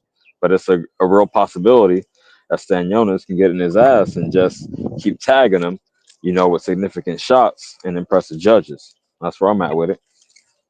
All right. Let me I'm gonna ask. I don't know if everybody's seen it. But I've been watching them for a while now. And before I had more respect for him, but now I'm looking and he looks salty. He looked completely biased. Greg Hackett, when it comes to Boots Ennis, can anybody tell me like what the fuck? Especially when it comes to Brian Norman. Yo, That nigga be crying like a girl, bro. yo, He be showing emotions, bro. that's why I stopped fucking with Greg, bro. Um, Like, but it's not. But the thing is, I'm gonna tell y'all the secret. It's not. It's just one of them territorial things. You kind of gotta look at it like that. Because I used to be one before he actually had a channel. I go in there and be like, hey man, you need your own. When he was just doing it with YSL, I'm like, man, you need your own show. I used to big him up and say, hey, because it was clean. Like but he did it. He started doing his own shit, and it's like because he did the same thing with Fulton. He was the main one talk about, oh, he a hype job. He was talking about in a way it was a hype job. And I said, okay, you go forth and take his ass over there and get stopped by a hype job. What you gonna say? But he the same way when it come to boots. That's why I stopped. I toned down all the videos I used to do about boots. I cut it back Sorry because I about said, that. man, it's like that boots hive. It's like it's got the makings of the D hive, man. That and Haney hive, bro, man. It's like it's the same. You say something that's critical. Because this is my question to everybody. You got to walk away thinking about this. Has Boots ever went into a fight not being without? Has he ever went into a fight as an underdog? Has he ever went into Hell a fight no. where he didn't have all the advantages? some damn So Hell when no. people are critical of him, are they just critical of him like they are of everybody else? Or is it justified because he's never been in an underdog? He's fight a lot of guys moving up, and he always has all the height, the reach, the size, all of that. The athleticism, speed, the This athleticism, is and Yep. IQ. he's He got compared to Roy everything. Jones. So this it's is like people are looking for Roy. It's like overpromise and underdeliver. But when you ask that, it's just being objective about who he is. Like we don't know. We just know we see what he do to these guys when they get in there with him. But he's never been an underdog. Never. yeah. This is why I was critical on him for years, and people told me I was hating. But this time around, I'm not being critical on Boots because he's given me what I've been asking for a minute. Because if all the hype was around him coming off the Lipinets victory, you should have been gave us a fight like this. And I seen your face too, Pop, because you know what I'm Flipping talking. this? Oh my god. Like Flipping when this you went go right back, back down to 140. Like, nigga, hell no. yeah, but what I'm saying is once he got that stoppage off of Lipinets, people were like, oh my God, Jerron Boots in is the second coming. He could beat right now. I got him beating Earl and Bud. There were people going that far with it, and I was like, okay, but I'm trying to find out who really is Sergey Lipinets. And if I really give it a deep dive, I'm gonna be like, Junior welterweight, y'all bullshitting the shit out of me. junior welterweight, You And super and lightweight. and he could have done some career building fight. Like I never saw what was wrong with him and Blair. yeah, I Blair never pulled seen up. that. Blair, you know what I'm saying? Blair pulled up. Blair had a resume because I remember everybody was vying for AB.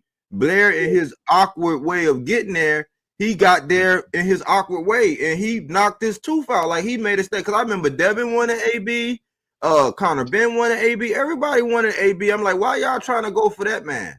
But then when he did that, when Blair did what he did to AB, it was like nobody didn't want to touch him. I'm like, AB ain't nobody. AB ain't this. Well, AB ain't well, that. that motherfucker. First of all, Blair, man, you know, he's a high risk and low reward, man. You Absolutely. know what I'm saying? So you got to look at it like this.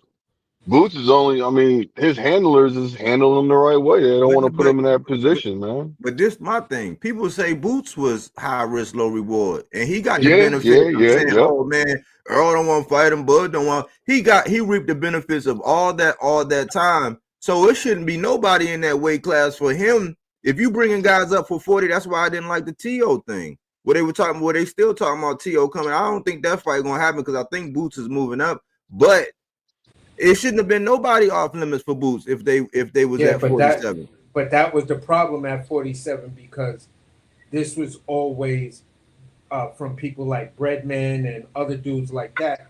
When you would mention a Conor Ben, Blair Cobbs, Rashidi Ellis, they always gave us excuses why these other guys were high risk but extremely low rewards. And then you start telling me who's really seen them in their last fight. You know how many people watched them in their last fight. You would bring up these irrelevant points that I'm just like, it's a good fight to build up his name recognition. There's two ways to And do it. You get the competition, and then you also go after the names. So you get the names that you want there, but then you're backing the name recognition up with the stiffest competition. This is what the throwback fighters used to do. So you're not going to convince me Jerron Boots Ennis is a throwback fighter when he's looking at some names. You feel what I'm saying? But he's not giving me the other half of that equation. And that's the toughest and that's giving us some tough ass competition to and where look, he's in a real 50-50 fight. and look, they see to your point, because look, he fought Avenesian after Bud fought him, right? Uh-huh. But did y'all see how everybody was salivating over? Because when Speedy Rashidi fought Villa, it was a build up there. It was almost like the Keyshawn and To thing. It was a build up on stage, and they going back and forth. The boxing world was kind of salivating, like, yeah, we want to see that, but Speedy didn't get his hand raised, and he took an L. So then all of a sudden it was off limits. It's like, no, that's still a good fight. Yes. But they threw Yeah, Rashidi away. They threw Rashidi away. Blair did what he did to AB, and then Blair was like, "Oh, man, I'm looking for this. I'm like, no, those are career building fights." And the crazy thing is, Blair done pulled up on Boots twice in a big way. Yeah. Twice in a big way, and the two times he did do it, you were like, nah. And the fans say, and the two times it did happen, the fans, Jerron Boots and his fans, and people like, YSM and Breadman, because YSM was fast to do that video, and guess who he got on the phone with real fast in a hurry? Breadman. And it's like, Breadman, do you have money invested in Jerron Boots and his stock or some shit like that? Because he's not as far as I know, he's trained by a daddy and all of them, but you talk about the nigga like you honing his skills and you ready to make him a champion or whatever. So it's like, bro, what are you guys talking about? What are you guys talking about? Because as far as me being a fan, I seen another fighter who's legitimate competition for him go up to this man twice, and the two times y'all tried to make it seem like, well, who is Blair Cobbs? What has Blair Cobbs done? Yeah, same thing Keith Thurman was doing to him. Who is Boots? I was like, stop it, Keith. You did the same thing. And I'm like, he did the same thing. And I'm like, look, man, Blair was from Philly. So that'd have been the build up, because let's be honest, one Blair fight with Boots would have been better than two Karan, because his stock went in question a little bit as far as like, who is this guy really? Because you could see with a little bit of footwork, like if Karan had a little more power, like if he had the power that Stanyanis had with them feet that he got, oh man, that fight would have looked totally different, bro. Totally different. We I'm gonna say might not be this. talking about a champion. I think that I'm gonna go ahead and put it out there because we really haven't seen him tested like that. But I think Boots got a fucking beard, man. I think he do. Yeah, he got a chin. I would say he got a chin. I would say I he mean, do. because I'm gonna be honest with you. I like the way. I mean, I ain't really seen him hurt at all. You know what I'm saying? And people do be touching him. Nah, he People be been hurt. touching his ass. He been hurt. He was hurt by that fight a long time ago that looked like Yeah, motherfucking Derrick but James. we seen him like I'm talking about where you see his legs wobble, shit like that. You see what I'm Well, saying? Like Oh, Elliot, like nah, I or ain't like. seen no like that. I ain't seen no like that, but you Yeah, ain't that's told all I'm saying. nobody. I've seen it to where you can tell that it might have, it might have hurt a little bit, but he shook yeah, the shit Adam off so Eagle caught goddamn him with a quick. punch You know what that I'm that saying? Yo, He, Blue, he Blue, he's a fucking middleweight, bro. Like I'm gonna go back in bro, time. you know I call him a weight bully, so you know I man, He's come a on now, you fucking know it. middleweight, bro. So for somebody to wobble him, like they had to catch him like off balance, some shit coming in or some shit like that. They caught him with some shit, but they Hey, ain't that's why I matching want to him up see what with nobody. Stanionis can do. They ain't matching him up with nobody just as athletic, just as shifty. None of that. It's everything is tailor made for him. Yeah, Yeah. yeah, yeah, yeah, Karan caught him. yeah. Karan caught him a couple times. Even in the first fight, Karan caught him. People was just like And when they were saying he ain't get touched and he outboxed him. He might have won those rounds, but Karan was doing some shit. Karan wanted to go the distance that first time, but he touched Boots because I did a yeah, video. And I was like, man, the second fight, he took a lot more chances. So yeah, and Karan touched his ass in the second fight, bro. like Like Hell he yeah, took he's it. putting hands and feet on Beard that got he got a motherfucker, you boy. beard, but seen we don't know what kind of power Karan got though. We can't really guesstimate his power, but he touched Boots, man. But I you say seen Boots how got a you beard though. yeah you seen how Yeah, swollen that this nigga shit got a is. beard, man. I I'm can't telling you. I can't really give him the beard accolade yet because I've never seen him in a 50-50 fight where you didn't have all the advantages. You feel what I'm saying? So I don't. I have to say this to what you just said. I don't think you have to be in a 50-50 fight to see if you have a beard or not. Because even a person it could be a 60-40 fight, you always have a puncher's chance. You see what I'm saying? So that's all I'm trying to say on that Almost part. yeah, like I, Rolly I, and I I see, Ryan. I'm not Almost I like see where you're Rolly and coming from Ryan. though. That's not a 50-50 fight, but if Rolly touched Ryan the right way, he could put him Yeah, to sleep. exactly. See what I'm saying? well Exactly. And I'm saying it that's like why I say this, but people. I'm saying it like this. When you if you want to make the comparison for me, Rolly and Ryan, those two guys, you can argue that they have power, they have legitimate pop, whatever, whatever.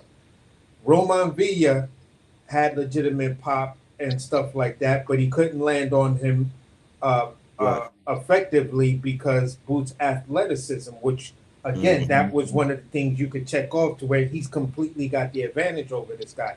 Angles, athleticism, a lot of other shit. You feel what I'm saying? So you could have all the power. You feel what I'm saying? But if it you can't connect, then your power is useless. Goes to your Right. argument, Blue, when you talk about Tank versus Shakur. So my point of what I'm saying is when I say a 50-50 fight, this is the closest thing that for me I'm going to get a 50-50 fight from Jerron Boots Ennis. As far as levels of both guys uh, being at the same place at the same time. Yes, uh, Stanionis is crafty. He knows how to set traps. Yes, he's a come forward fighter.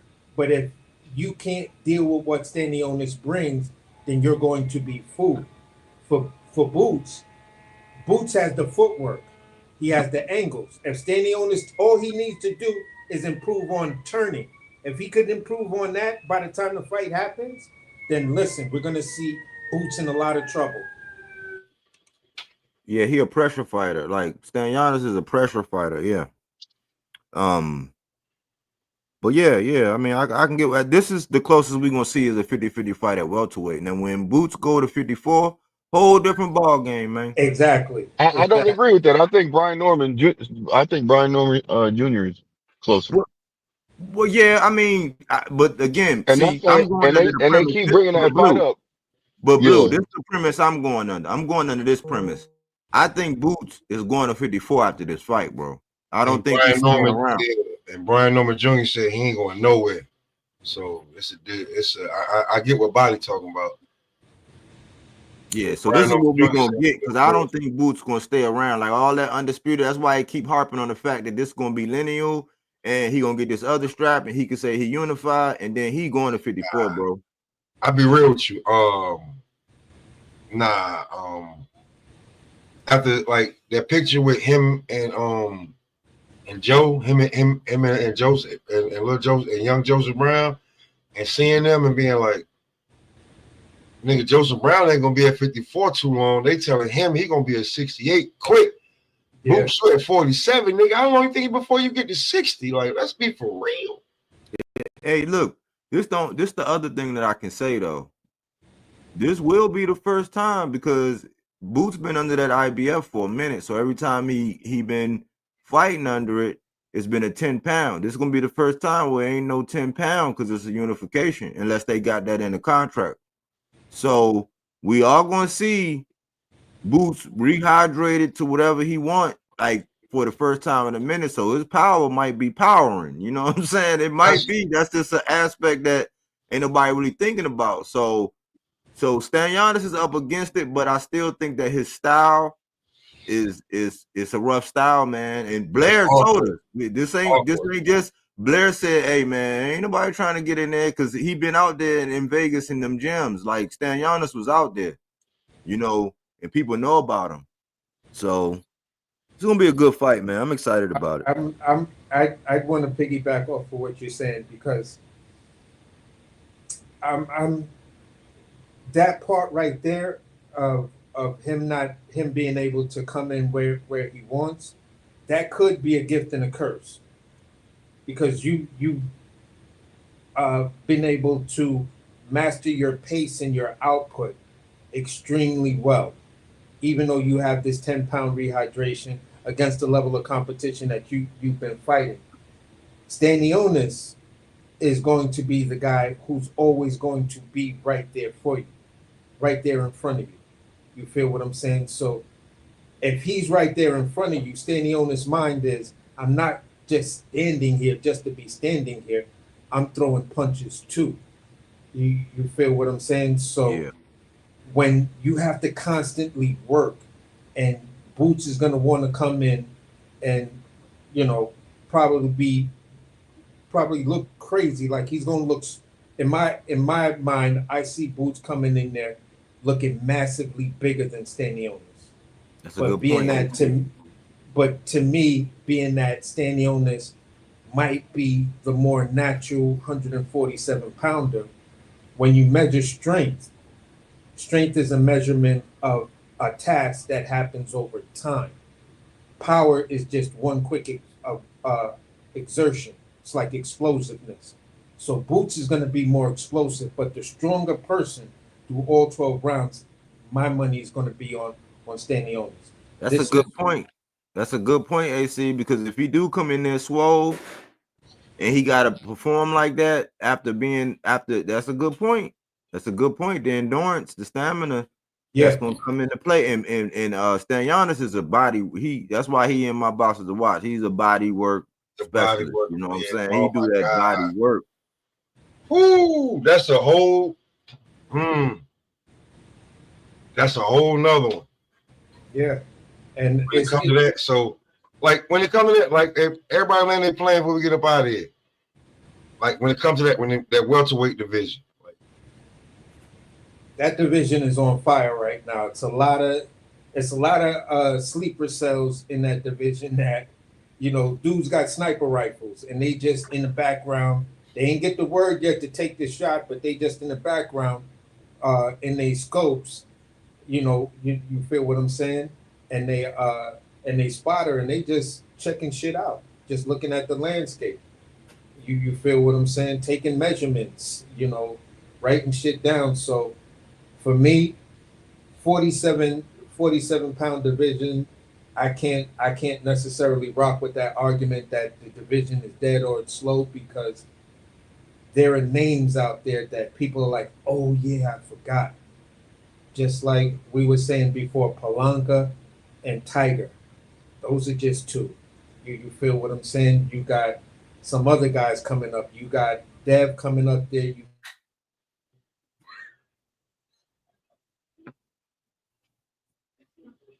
You faded out, AC. I don't know where you went. Well, shit. Go ahead, buddy. Well, I'm gonna put it like this, man. Right now, in all honesty, I think the welterweight division before April 12th it's the three amigos.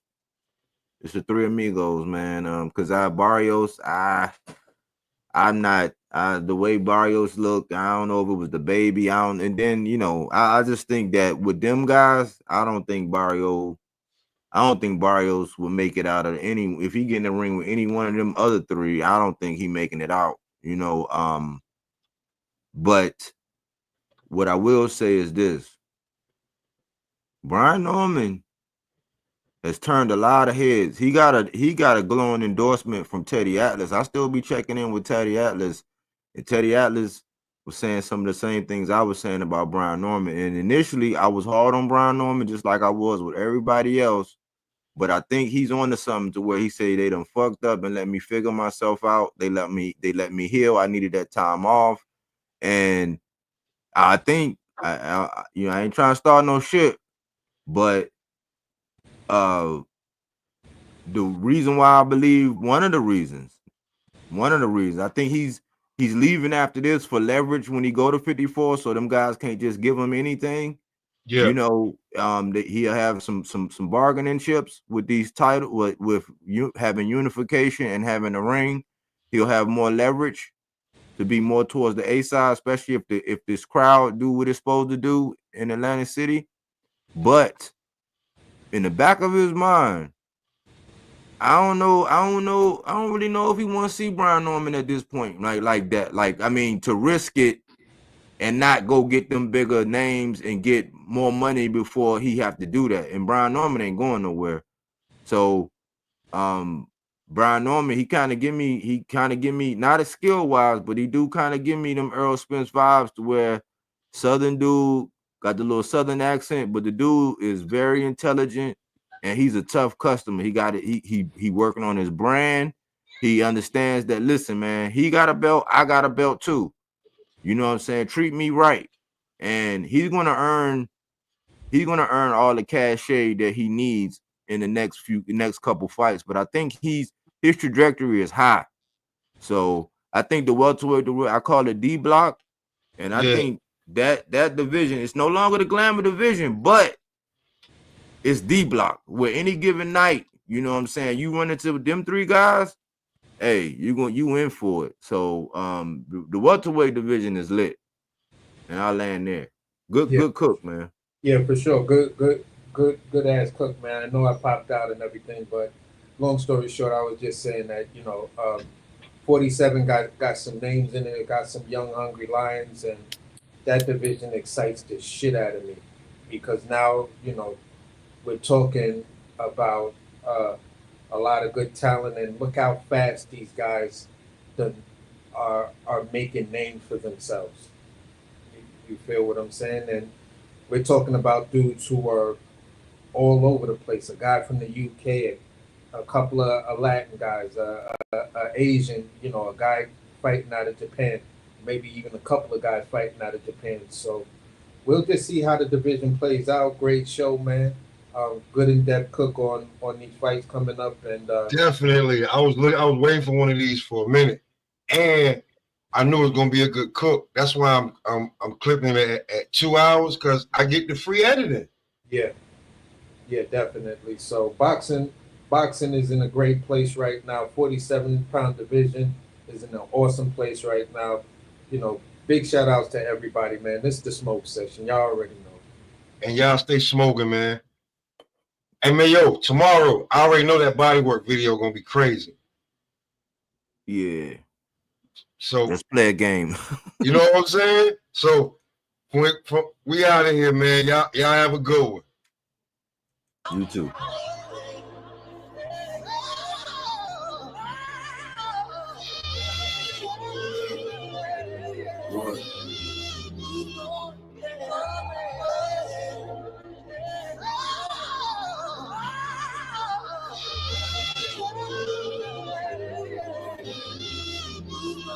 searching for words. A lone wolf immersed in the herds of lamb chowder, tame powder from the first to the third.